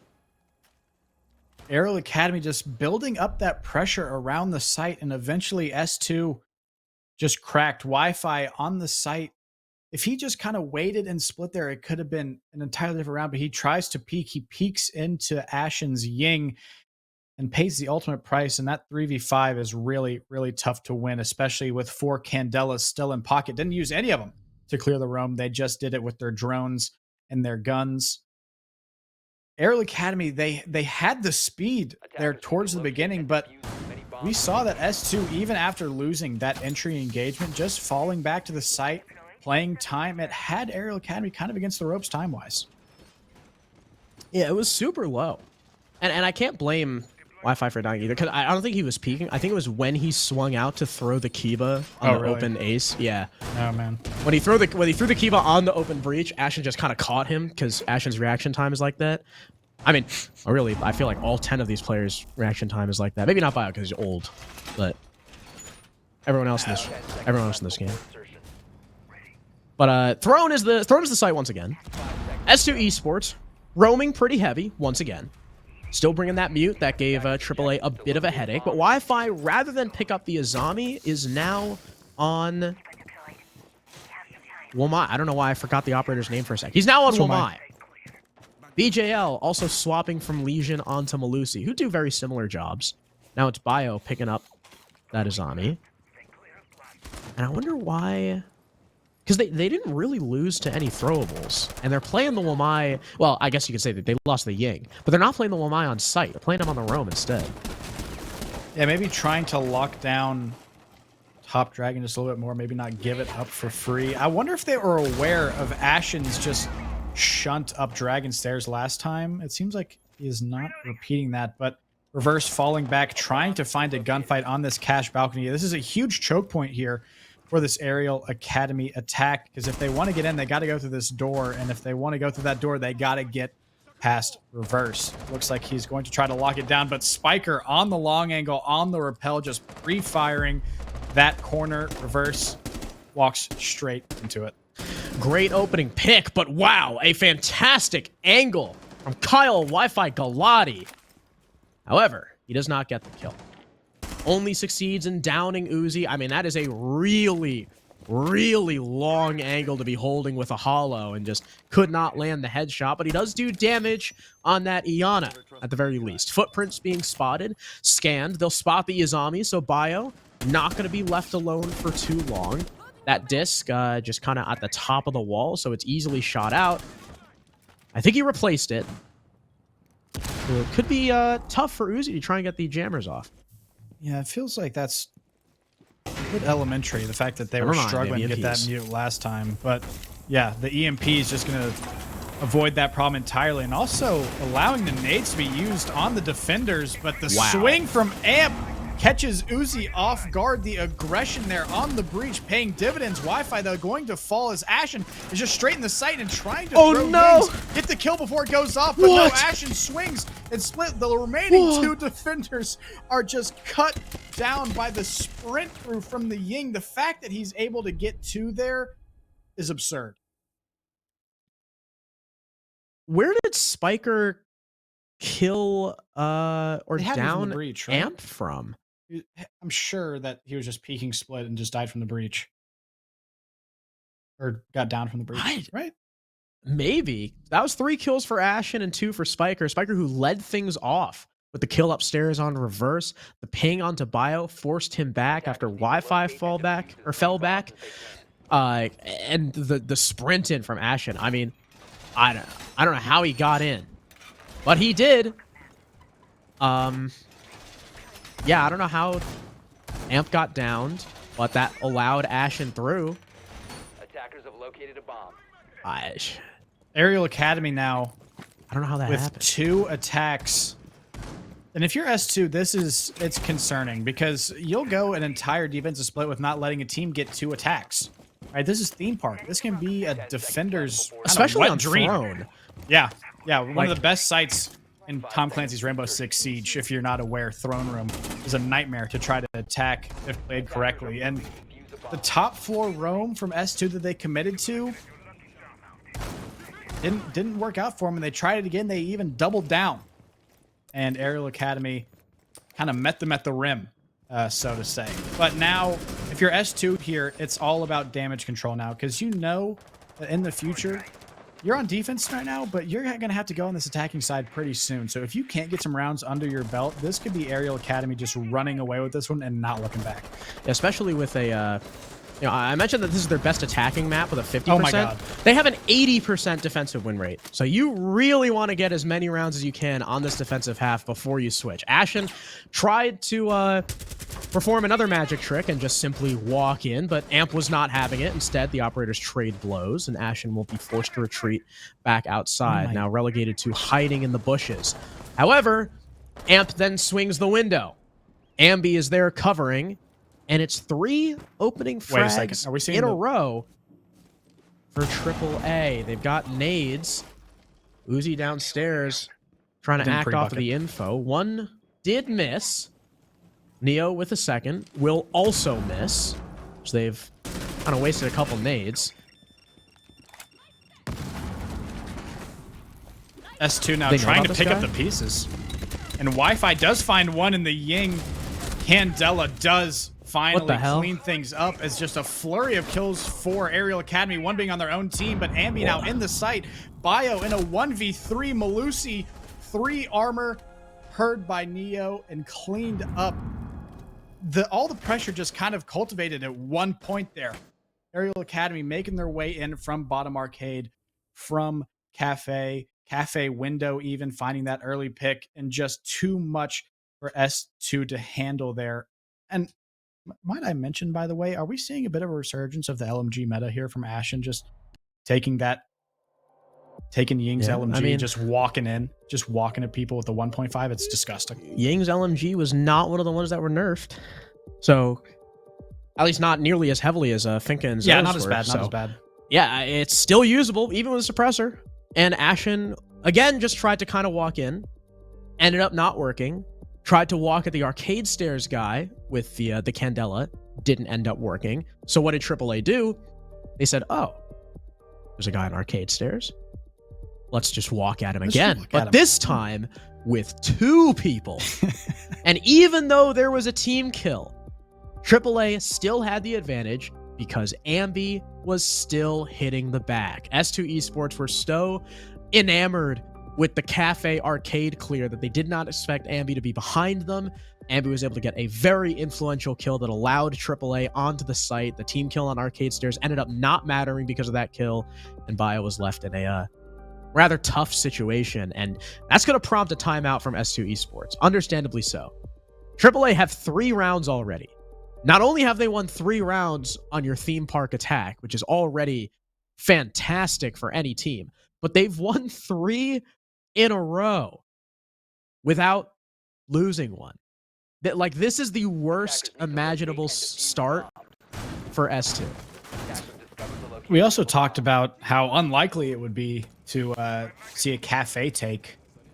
And, you know, if you want to call it a Cafe take, we'll say a Cafe-sided take from Arial Academy there, because at the end of the day, they just ended up walking at him from bottom arcade. And S2 just kind of left scrambling here. Off the backs of this timeout, they've gone to drug of all sites.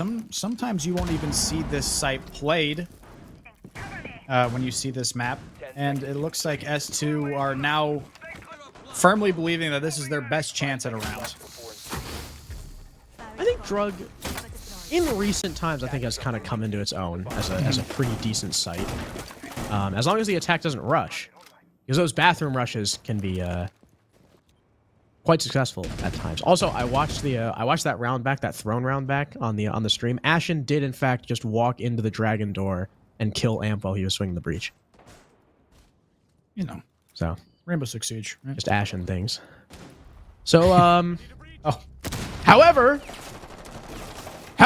he will not have sex in. Wow, he will not have success. Success in this round.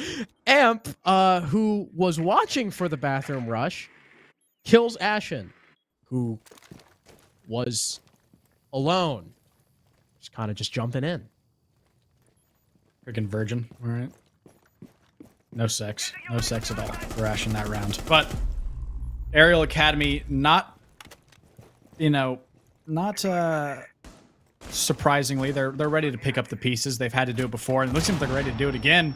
The impact catching Uzi. Oh my god! Oh my, just absolutely decapitated by Reverse there. Arial Academy, their momentum has been absolutely destroyed, absolutely stomped on here by S2.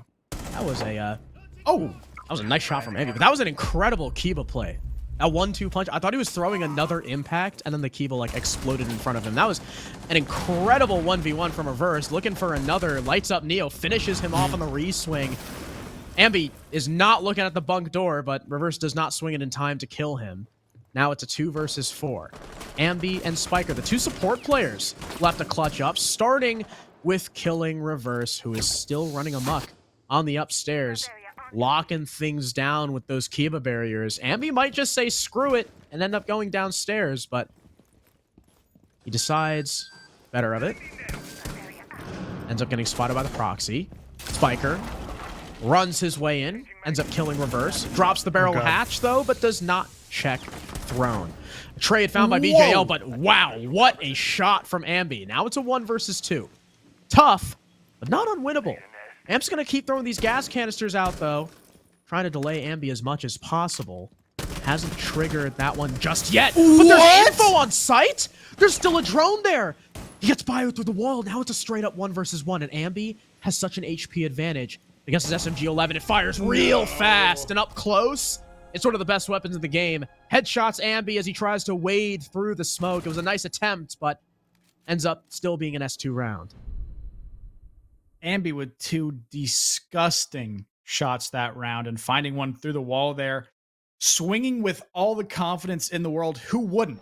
You just saw the round he had. If I was playing like that, I'm swinging last guy because I know he's shaking in his boots. But what he didn't take into account is that he had Amp on the other end of that gunfight. Amp, no stranger to clutching things up, and he was ready to shut down that ace entirely. Great stuff from Amp there. Great stuff in the early round, too, to get that entry pick. You know, we saw Amp's clutch on Villa. He got the entry pick on that round, too, on the smoke. So it looks like he's really just, you know, the alpha and the omega, beginning and the end for all things S2 so far. Their only round on defense coming from drug storage. So great stuff from them. But now they're back on Throne, and we're going to have to see if they try to amend their play style just a little bit.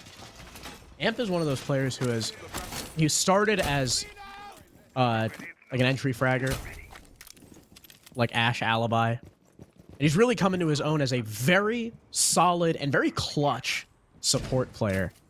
You know, that 4K on Villa in the round just prior.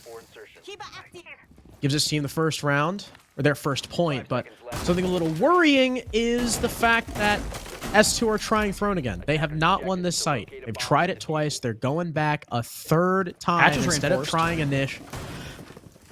Yeah, that's great. Look at that. But they're doing something new. But the hatch has not been the problem. The problem has been Ashen being allowed to just walk into the dragon door. You know, you raise a good point. I think it was more about what the hatch represented, and that was their commitment to trying to hold and eventually die for that top floor. It seems like they're gonna just give up a bit of this map control by letting Ashen just waltz on in. Wi-Fi, though, taking him down. So Ashen, who has been a bit of a just human breaching charge on these rounds, is now taken off the board, not without taking one onto bio. And, I mean, hey, if you're going to kill someone, might as well be a C4 operator. Now, with BJL using his last one on the pre-placed, well, there's no more. Now you really have to lean on Amp for any sort of plant or entry denial. Luckily, though, they kept that man advantage in check. A 4 versus 4 with BJL off-site, roaming and trying to hunt an attacker down, take a 1v1 with that TCSG, which is a really good weapon now. Snipes the drone. There's still another drone on him, though. They spot that he's right in that coke door. Buck looking to make something happen. Opens it up. Still got pings. Still have info, but this is a very thin angle. One that I think would go BJL's way if Neo ends up peeking it. And there we go. BJL is just a beast on that TCSG. Luckily, Spiker's right there to get the refrag, but Uzi now falls, and it's a 2 versus 3. S2 Esports hold this man advantage, and Spiker can't get the breach open thanks to those mute jammers from Amp. Deagle looking to open up that top yellow wall. Impact it. Gets one of those Selmas, but not the other. They finally deal with the mute jammer, and down goes the yellow wall. Replacing the shield is Amp, now looking to hold on to the long angle through split. 55 seconds left for Arial to try and work some magic. If they're going to win this round, they need to get a pick before they try to go in. Because if you try to get this plant down with just 3 defenders coming at you from split, coming at you from Throne double, it's not going to work out. And Wi-Fi is just going to cement S2's advantage here on this round, leaving it just now to Ambi. We've seen his clutch performances in the late round, but it's going to take something nothing short of Herculean to find this round here. He does take a bit of an engagement here with reverse from this long angle, but knowing that the crossfires on his close right is going to be disgusting if he finds this, but Wi-Fi there, his positioning just too strong, and a great round from the Wamai. An unwinnable fight for for Ambi. The only way he would have won that is if Wi-Fi was literally not touching his mouse, even though he landed a ridiculous shot in a reverse. I mean, that was nasty. That's S2 Esports with a much better round. That drug roam from BJL working out tremendously, and then Wi-Fi, like you highlighted, the anchor play from him. AAA, I mean, they still have 3 rounds, though. So it's like, they already have 3 rounds on Theme Park Attack. Long road ahead. And now we're going back. We're going back to Bunk, which they've also already won. I don't see why S2 don't try initial office at the very least. Yeah, maybe they're thinking that a bit more of a patient play style is going to work out for them. One thing I want to mention, by the way, is imagine how pissed Bio's got to be right now. If you start a map 0-3 in the 4th round, you know, you're like, all right, you know, let's turn this thing around. All right, it's go time for sure. And then just Namaru just randomly comes in and shoots you in the back while you're trying to set up. Even if he gets the refrag, which he did, I'm fuming. I'm beside myself at that point. But you know, hopefully for him, he can bring things back. You know, Bio, a bit of a leader on this team, so it's important for him to, you know, keep the mental in check, because he's definitely going to be, you know, a tone setter for the rest of his team. And when you have this difficult of a road ahead of you, it's going to take a bulletproof mental to get this one back. Not slit in the barricade for sound to set up the C4. That's some coconut bra stuff right there. BJL is cooking. And he might get one. Spikers look like he might be headed up there, but not the C4 too early. BJL, I think here's the Claymore. Maybe thought it was a different sound cue than what it was. Ended up wasting his C4, and the only C4 that the defense has, and without a smoke this time, things could get rough should it come down to a plant attempt. Nades available for the attack, but the Womidus there to stop it. And reverse with a very easy engagement over the top of that arcade balcony. That is almost always going to go the way of the person up top. He kills Uzi for the first frag and getting rid of an important set of nades. The fact that he was on cam right there, if I'm Uzi, I don't try to take that gunfight if I have info on that guy, because you talked about how, you know, advantageous position reverse was there, and I'm not challenging that. You know, I know the guy's got the confidence, but at the end of the day, it's still going to be just a tough gunfight in the best case scenario. But now, Arial Rise Academy, their momentum has just been thwarted entirely here, even losing the injuries engagements that they've kind of been relying on in those first 3 rounds. But if Neo's able to get one back onto reverse, it might switch things up. Ashen just going straight in to a frost mat. The smokes hiding that trap that lay beneath him, though. If Neo's able to get this res off and maybe get some picks back this round, might not be over, but things are not looking great. There's someone just on the other side of this doorway. They catch Ambi's rotate, and now he's got to fight against reverse, who's holding on the Kivas. He gets one, but immediately traded back by Neo. In the end, it doesn't matter. S2 Esports have all the available angles on lock. Wi-Fi, another great play, anchoring down as Wamai. And S2 Esports, they start down 0-3 and come back to tie it.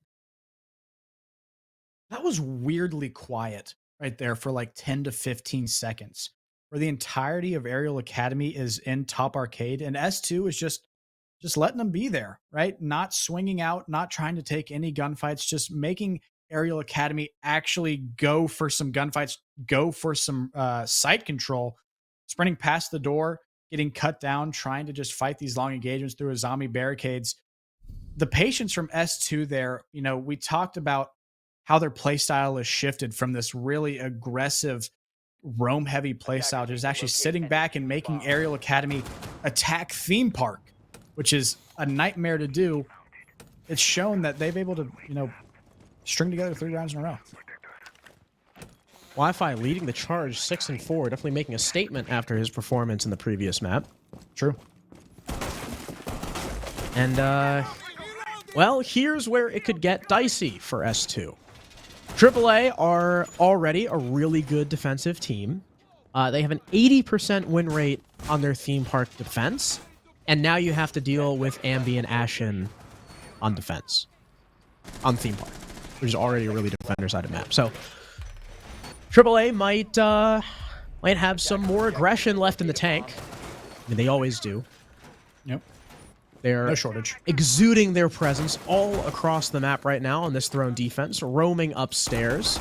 Also got Spiker down on the site, the only player on the site. Trying to hold it down with Wamai, looking to impact trick the wall as well. They've got a player extended in Drug. That's Ashen with that Warden 1.5 with the other 3 scattered across the upstairs. It's up to S2 now to really decide and make an incisive play into this map. So far, they've kind of just been poking around, seeing what they can find from Arial Academy, seeing what info that they are left with. And as Ambi tucked in this corner, that's finding ridiculous. One. If he swings and gets another one here, that's absurd. Wi-Fi, you got to cut him down here. The alibi with just a sliver of HP. If he's able to get away, that's huge. And yeah, Wi-Fi just going to go for the ping. But Ambi getting stemmed up, decides that he wants more, but no, Wi-Fi is not going to give it to him. Dude, that a tricky play there from the alibi. The Doc buff is so crazy. It's not 40 HP anymore. You're just maxed with one stim. Wi-Fi trying to chase down Neo, but the cap can remaining slippery and elusive. I believe gets back into the site. No, tucked inside a bathroom. As the Jackal continues on his hunt, but doesn't look at the right angle. Ambi just the corner of his head exposed. But that's enough for him to get the kill. Now 2 in the round for the alibi player as S2 Esports are left waiting in this top floor, trying to figure out if it's clear or not. It is. How soon will they have that info? Looks like they have it now as Reverse walks down these yellow steps, but he doesn't have a drone in front of him. And with Neo and Ambi still on a duo roam, this is dangerous. Not something I would push. Amp, though, going to try to soften things up from above, maybe distract these Arial Academy defenders to allow his team to push in. And here's the thing about this duo roam. Sure, it's harder to clear, but if they're able to find these picks... What? Neo! Slamming Amp off the map, leaving it just now to Reverse, and Ambi's going to find another one. If Neo was looking straight ahead, which I think he was, it looked like he was, that's one of the most insane shots I think I've ever seen in my life. Hold on. I'm going to the team chat and I'm telling him to clip that and post it on Twitter. I gotta...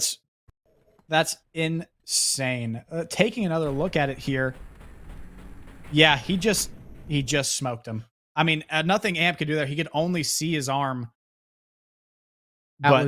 Wow. That had to be like the outer reaches, because you can't look directly straight up. That had to be like the outer reaches of his like field of being able to aim.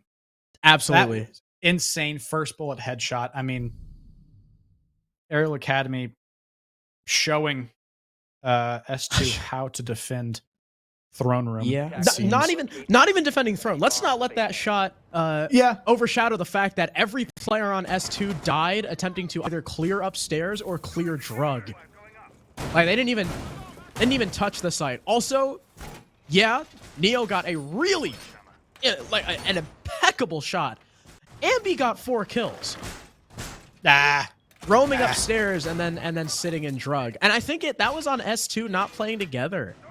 And with the first kill upstairs, the first 2 kill upstairs, they were together and they just failed to get the trade. But like every fight after that, right? Wi-Fi hunting him down alone, pushing Drug with no vertical coverage, no one with him. Like after that initial fight, it was just 1v1s over and over, almost like desperation from S2 trying to stop Ambi from running amok. But if you give him 1v1s, then that's exactly what's going to happen. And now AAA, I'm sure very happy with that round. Neo probably very happy with himself after that shot. Yeah. And now we work ourselves onto Bunk, where it looks like S2 will also be cafe clearing. Well, it's a much better start for them than last round. They're actually in the map, and it seems like they're kind of doing a bit of a coordinated push here, which is good because last round we saw them really committing to cutoffs, but they didn't really have a coordinated push to actually force defenders into those cutoffs. And so it just wasn't enough at the end of the day. But this time, if they're able to get some concerted cafe pressure, if they're able to get around Ambi, which is easier said than done, they might actually have some serious pressure onto this site. Ambi, though, is going to find one. You can take Alibi 1.5 away, but you cannot take away just how nasty that operator can be in the right hands. And he looks like he wants more, and he's going to get it. Amp trying to get the refrag, and it's just not enough. Ambi with 11 through these first 7 rounds is trying his hardest to just shove Arial Academy across the finish line and into the semifinals. It's just like against the against IF. Ambi just started going mad. He did not want to lose, and now Ashen's going to start waking up too. Once again, a kill onto Wi-Fi, leaving Bio and BJL, the 2 Bs of S2 Esports, in a 2 versus 5, separated on opposite sides of the map, actually. BJL solo lurking on Cash, Bio on the roof. I'm gonna maybe hop down, get a surprise kill in Cafe once the line starts making noise, and he will. Make some noise onto Uzi, take out that Wamai for the first kill for his team. Lion's scan goes out, prompting the push-up from Bio to take case. He's going to sit on drone instead, trying to work some more info, which is, of course, pivotal in any 2 versus 4, especially with only 45 seconds remaining. This drone work has got to be done quick, and it's got to be thorough, because BJL is just sitting here waiting for something to happen, and as Bio walks through the prox mine, the info is fully in the defense's hands. But BJL gets another. Shuts down Ashen. Shuts down the only C4 on the roster. And Arial Academy have to worry about him as well as where Bio can come from. There's 2 available lanes for him to walk out of Cafe. He ends up acing open the wall, pushing off of it, but now his teammate's dead. And Neo finishes him. AAA, round number 8 on 5 points. I mean, at the end of the day, what are you just going to do? What are you going to do when you have a player like Ambi just breathing down your throat, right in your face? There's nothing to do, really. You just got to win those entry engagements, because once he gets one, he's going to try to go for more. If I'm Arial Academy at this point, you know, I set 4 people on site, you know, get the Doc, get the Rook, get the Thunderbird. So let Ambi go run at him, come back, heal up, little pit stop, and just keep going. Because right now they just cannot find an answer for the aggressive alibi plays from Ambi. And, you know, if you can't win those entry gunfights, this is a map where getting that map control is so important. And if the roamers are just, you know, causing you all these problems, there's nothing, you know, going for you in the late round. Late round heroics, we saw BJL show up a little bit, but it's just not enough. Ambi has only died in the rounds they've lost. Same thing with Spiker, actually. He might not be on 11 kills, but he's still only got 3 deaths. So right now, those 2 seem to be the win condition for AAA. And talking about that, I now realize that none of these round wins for AAA have come down to a 1v1. Actually, none of these rounds so far in the entire map have come down to a... Well, to a 1v1, I think. It was kind of a 1v1. The amp, the drug round, that first. Oh, that's true, because one of them was down. So yeah, kind of a 1v1. So I guess that's the only one. And even then, it wasn't a true 1v1. But I like the pulse pick coming out from Ashen, working himself downstairs, trying to get the info for his team. And even though this is not a upstairs defense, the upstairs take is still pivotal. No, they know now. They do. That's the thing, though, about a pulse is the strength of him.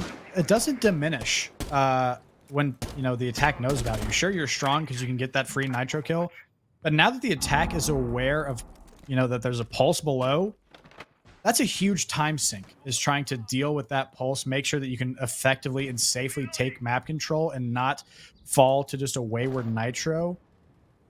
It can still just be a nightmare, because now you just have that sink and you feel like, oh, he's right below me, isn't he? You know, just that cliche moment from cartoons. Yeah. It's that all the time. And oh no, is it a day that ends in Y? Yes. And then Ambi's, you know, getting an entry on alibi through and on Cafe Door. Is it Cafe Door again? I think so. Yeah. I mean, oh no, Ambi's swinging me, and he gets another as Wi-Fi just tries to walk in. What? And like just a minute. It's a minigun at this point. He doesn't even need the shield. He's just not even playing on the shield. He's just swinging. There's 2 players looking to work towards the back. That's Amp and Reverse clearing their way in. We're going to maybe shoot Ambi in the back, but now Bio's dead because of a C4. Reverse just gets destroyed. Ambi finally is put down, but He's also the first death for the team. And he already has 3 kills. Also, this is a lab defense, by the way. All 4 of these attackers are dead on the roam clear. Like, it's so tough to play against an aerial team like this, because if you try and walk in, they're going to swing you.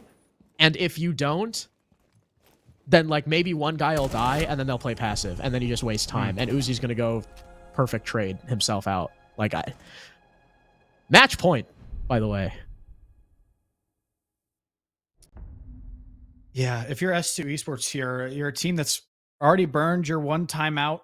So that lifeline's kind of been removed. And so you're going to have to dig deep and find something here. And, you know, if I'm in that S2 locker room right now, what I'm saying probably is, you know what, maybe we don't take Cafe this time. Maybe we, you know, kind of circumnavigate the kind of alibi issue that we've been having these last couple rounds that seems to kind of culminate in that Cafe door. I think we just really just avoid that like the plague at this point. But we're going to have to see how they deal with it, because they are heading back down to Armory and Throne Room, one of the strongest sites in the game. And so if S2 is going to win this round, it's going to take a lot. And here's the thing, though, is if they do win this round, it really shows that they've gotten their act together. So this could steamroll back in S2's favor. But right now, it's all Arial Academy all the time. Man, remember when Alibi was like one of the most useless operators in the game? Yeah. Crazy how times change. Evolving Hey, take away meta. her 1.5 and then she's garbage, right? Yeah, surely it's not the shield and the fact that she has one of the best guns on defense now, and the bailiff. I think Ambi was still swinging at pre-patch speeds. Honestly, just a nightmare. Wasn't moving like a 1-speed at all. Putting so much energy into the swing that he speeds up in Yeah, game. he's just pressing D so hard. It goes faster. Uh-oh. 2 spawn Arial peaks Academy, coming wow. out, one of them successful. Oh, Ashen can win this. You can't tell me Ashen can't win that. Oh, he's gonna back off. Smart. He's gonna heal the 20 HP missing with a 200 stim shot. Well, they get BJL though, and that's Lion. Which, with how AAA's been playing, that is the best opening pick you could have gotten, probably. That and Thermite. Yeah. Yeah, but honestly, I hesitate to see a reality where S2 gets to a point where they're breaching the wall. Just because it looks like Ariel's going to stop him or die trying. But Wi-Fi doing his best Ashen impression on the suppressed Ying. Getting in downstairs, maybe trying to avoid that top floor roam that has been so potent for Arial Academy. But, you know, Reverse obviously aware that you got to get some map control here. And so tries to, you know, get a bit of control of Top Dragon. Arial Academy very smartly, after getting that first pick, is just kind of fallen back, headed back to where, you know, they're making S2 come to them, making S2 burn every remaining second of clock they have. Wi-Fi, though, is using that time to find one on site, but Uzi's going to answer back on to Reverse. Now Wi-Fi is going to have to go huge on this door. At least they have a kill. They have some small opening. Oh, God. But that's really unfortunate for Wi-Fi. Holding a smoke will miss out on possibly a free kill with that rotation. The Candelas do work their way into sight, maybe punching a wedge through, but no one acting upon it just yet because they don't have the wall open. And so Wi-Fi is going to die without much use. Hard breach charge going out is going to open something. Neo gives his life away, but lights up Amp to 1 HP for his troubles. Ambi, the one sitting behind Throne, watching the breach, or trying to prevent anyone from moving through the breach. He's not actively watching the breach. The Buck will go upstairs and try and work some sort of vertical play, at least try to get the man count even at the very least. But Uzi's evading the upwards angles, at least for now. Biologic, you can tell the way he's bucking, he doesn't really have much info to work with, just trying to buck open default positions. Maybe can see Spiker's foot. Maybe. It looked like on the silhouette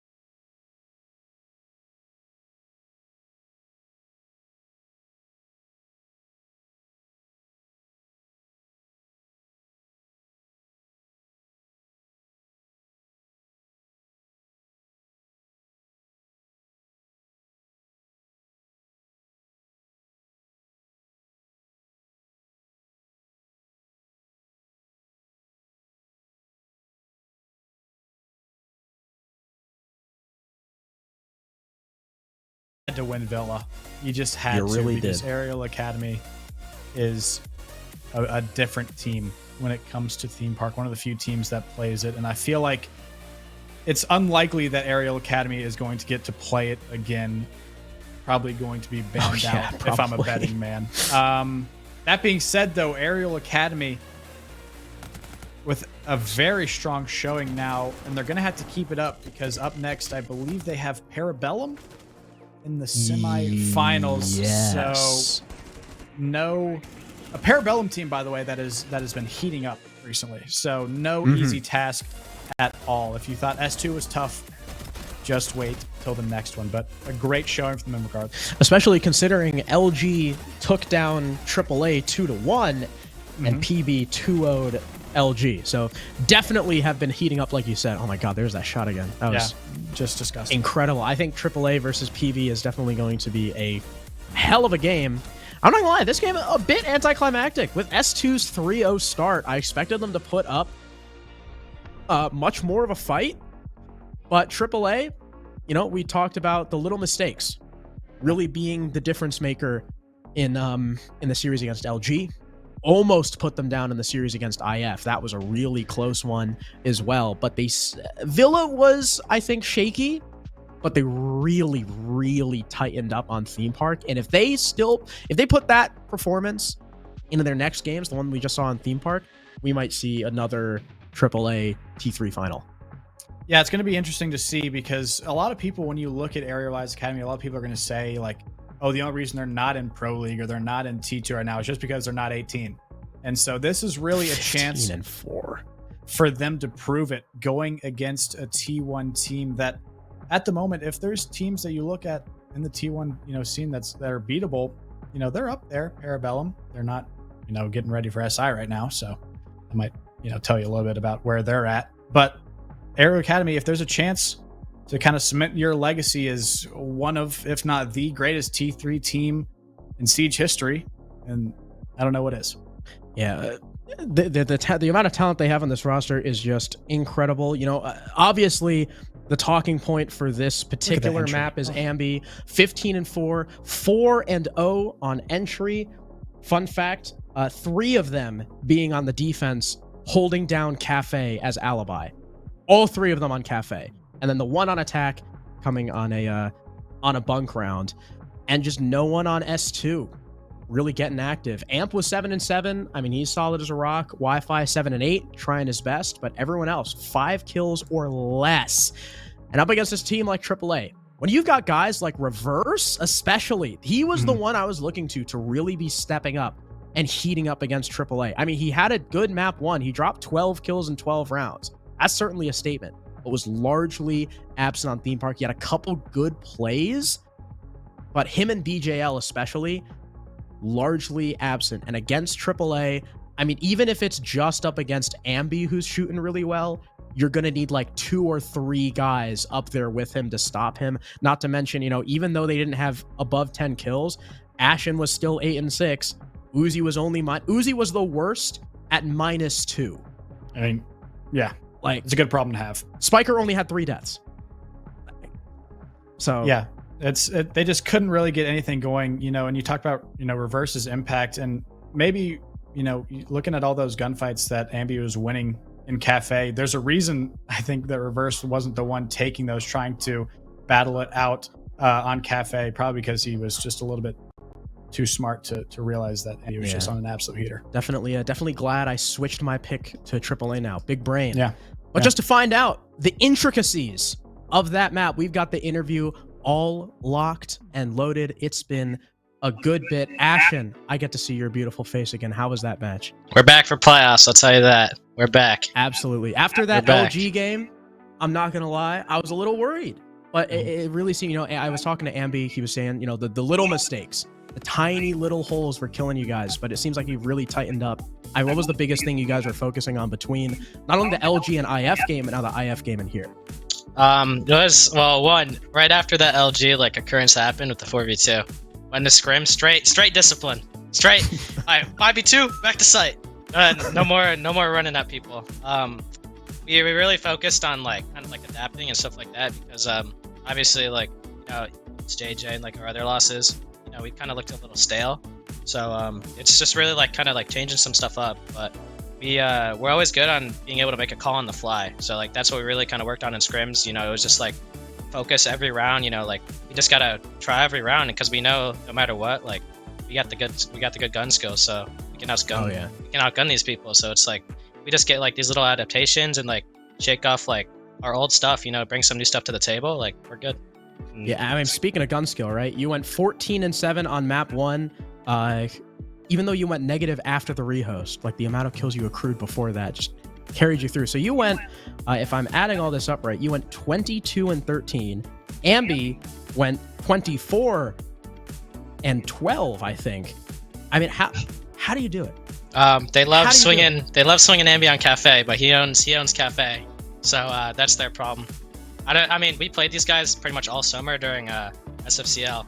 And to be honest, I don't think they remember how good Ambi was at holding Cafe. And I think he got a kill almost like, I think 3 defenses, he got the first kill on Cafe door. Yes, so, he did. You know, they were a 3-0 team. We obviously knew that we were better than them because, you know, like they beat like those, you know, Parabellum and like those type of teams. But we played them all summer. We know what to expect. Even with like Bio coming in, we still like know their player tendencies and exactly how to shut them down. So just like a little reset, like on Villa, you know, like we were at 5-2, you know. Lost 3 rounds in a row, and then, you know, we just gotta like, we had to sit back, you know, just think it out here, you know? Yeah. I mean, we know exactly how they played, like all summer, you know, I think we played them like 3 or 4 times, so they really haven't changed much. Okay, and you know, working back to that map number 1 on Villa, it's kind of a mixed bag for you guys with, you know, the loss on JJ and then the recent win. Going into it, you know, especially knowing, or at least assuming, right, that S2 we're going to take Solus away from you. I mean, how do you guys change playing with the Solus and then now playing without, now that people have figured out that, you know, you, Ambi, and the rest of the team are nasty on her? In practice, we don't play Solus because we expect to get banned every time because people think that, you know, people just think, you know, that we just run around with Solus. But, I mean, we don't really practice with her much, so, I mean, who knows? Maybe not banning it might be a waste of a ban, to be honest, sometimes, because, you know, like, you know, you go so long without practicing it, you know, it might not be as effective. Yeah. It's a really good op. I mean, obviously we've seen like every team just could pick Solus, and it already brings a huge impact like to the round. So she's a really strong op, but, you know, that banning Solus, I don't think it was going to save them. So yeah, clearly not. And something else that has been on my mind for a bit is the fact that you guys are a theme park team. Now, you guys, right? I mean, you guys have great comms. Your drone work is actually a lot better than a lot of teams that play your playstyle, but you guys aren't the most structured. Why do you guys favor a map like theme park? I think like just our ability to entry and like just the different like cutoff points you can get on that map. Like you got Drug, you got Gong, and then like you have Uzi, you know, top Dragon, you know, like we got people walking at you. It's like with some of the best gun skill in the game. So I think it's just like our entry, our ability to kind of like realize what we need to go for. Cause like we've been playing that map for a while, ever since we started teaming with Spiker. And I think that's like for 9 months. So it's like they tried challenging on theme park and, you know, they brought us to our home. So it's their problem. That makes sense. And you know, talking about, you know, trying to be more reserved, you know, after the game with LG where Asian would just kind of walk in and kill everyone because you guys weren't holding the proper angles. That was on defense. What was your guys' biggest focus moving into your attacks? Because right now your attacks are not necessarily as consistent as they once were. I think you guys, before this series, were hovering at about a 40%. What do you think the biggest issue is, and how have you guys tried to fix it? I think a lot of people kind of caught on to how I play, because I know like all summer during like SFCL and like other tournaments, even last SCS, no one really caught on to how I played, like with the entries and all that. Like, you know, people would be like, oh yeah, you know, he's not playing entry outs, but he's always getting the first kill. People kind of like focus on that, and I think now, like, if I kind of like, you know, I gotta adapt to that. So it's like me starting to adapt to that. That's what I really focus on after like the LG game, because like I saw it like starting to become a real like factor, and like why we're losing, me dying a lot. Like my entry, like I have the most, I think I have the most entry engagements in SCS right now, but I'm negative. But yeah, I think it's just like, it's also another thing. It's really just like slowing down the tempo once we get those picks. Like we understand like what the other team needs to do, like to get back in the round, like very well now. And so like we take our time, like pretty heavily now. So gotcha. And speaking of you having to adapt and stuff, you know, like you said, you used to be like the dawn of T3, you and Ambi, whereas you've kind of taken a little bit of a hit because, like you said, people have kind of figured out how you played. Do you think that's also related to the fact that you guys are on not new roles, but you guys have kind of switched up the roles a little bit with you being both on entry and also taking a step back towards that supportive role and even playing smoke on defense sometimes. The roles are still kind of the same, just like the positions. I think it's more just like the operators. Like obviously we play clubhouse so many times, and I'm ace, by myself. So it's like I can't really get in the action. So I think also I kind of took a step back because like I have incredible players on my team, and let's let them play the fun up sometimes, because I think I'm like a smart player. So like I could play like the ace, outside, like let them, they're crazy at entry. Ambi's crazy at entry, but he doesn't even play entry. You know what I mean? Neo's got a nasty shot, so like let's put him on that, and like just let me. I'll do the dirty work like outside. Just as long as I stay alive. You know what I mean? So it's like something like that. And the smoke on defense, like I got people who can run around, play alibi, just like one tap random things. So it's like let them go run around on the roam, and I'll play smoke in sight. You know what I mean? Yeah, so I think I stay alive. Yeah, it's kind of cool to hear that you've taken a step back, because not necessarily because you're getting worse or because people are catching up, but worse. also no, I don't say that, but also because you don't have to anymore. You got nasty guys on your team. So Ashen, I mean, huge congrats on the win. I gotta say it was a bit anticlimactic for me. I was really hoping for a map 3, but you guys put them away quickly. What are you looking forward to in your game against PB? I think that's the best PB has ever looked right now, even the sub. If they have spirits still, that's probably the best PB's ever looked. So we play them tomorrow. It'll be an interesting game. I'm not gonna say too much because you don't want to get get came back on. So we'll see him tomorrow. I'll see Doc tomorrow. I'll see the Muffin. All right, I'm very excited. Ashen, congrats on the win tonight. Can't wait for the game tomorrow, and have a great night. You too. Been a while since I got to pick Ashen's brain. I've been having all the Ambi interviews, so I'm glad I got to talk to him again. But now we got the stats. 24. I was right. 24 and 12. A 2.0 KD across 22 rounds. I mean, and then Ashen 22 and 13. They have 2 guys at or above a 1.0 KPR. That's just incredible. If you're S2, I mean, at the end of the day, sometimes you just run into people on the heater, and there's just not much you can do. That interview, though, really interesting to get a peek behind the curtain, because it's easy to watch that as a viewer and just be like, this Arial Academy teams, they're just running around. There's no rhyme or reason to it. But in reality, it's some seriously controlled chaos from Arial Academy. They put a lot of thought into what they're doing, and it's showing in a big way, because you played 2 very structured maps on Villa and Theme Park, and you made it look pretty easy. Yeah, I'm really glad I got to pick Ashen's brain about and his opinion on him, quote unquote, stepping back in the KD department too, and hearing his thoughts on it, and that they kind of shared mine that he just doesn't need to anymore, and he's on supportive ops. He doesn't need to be that beast anymore, because now you got Ambi. I mean, the whole team is 5 beasts. Like, what are you gonna do against that? Especially with the fact that and this is actually a cool fun fact. I was talking to Ambi earlier. So on the stat sheet, Ambi, out of 24 kills, has a 74% headshot percentage. And before this game, out of, let's see, he's at 118 now. So minus 24, he was at 94 kills. Out of 94 kills, he had a 90% headshot percentage. That guy is, I don't know how he does it. He's a headhunter. So, huge from Arial Academy. We had half the votes on S2. S2 were looking like they could be the favorites to upset, but we only had 1 tonight. And it was quite the upset. Wichita Wolves over Reality TV. Huge stuff for them. We can take a look at the bracket. Like I said, a 2-1 victory for the Wolves, a 2-0 victory for AAA. As we consider that 2 upsets tonight. And tomorrow, we'll be looking forward to AAA versus PB and the Wolves versus OXG, and of course that'll start at the same time, 6 p.m. EST.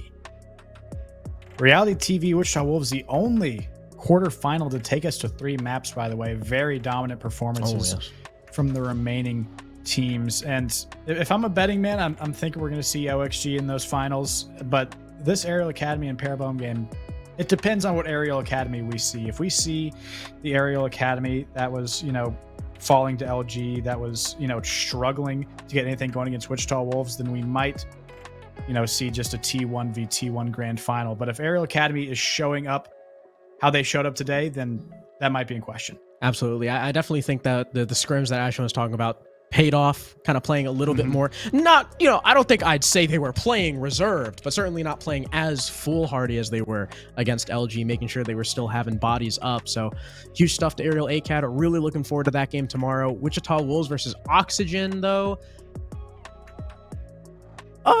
We'll see. We'll see. We'll see. Yeah, maybe we should. Who knows? Maybe we'll leave it at that. SCS.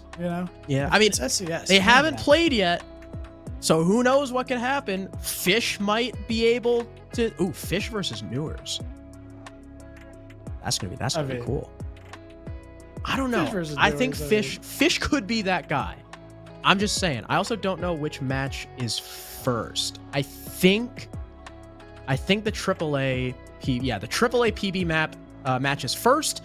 The OXG Wichita Wolves map is second. Of course, PB AAA starting at 6 p.m. EST. So thank you all for watching, you beautiful people. I'm sorry the second game didn't go to 3 maps. I was hoping for it too. But that's it from me and from the beautiful Taco. Thank you all for watching. Thank you, players, for playing. And we will see you all tomorrow.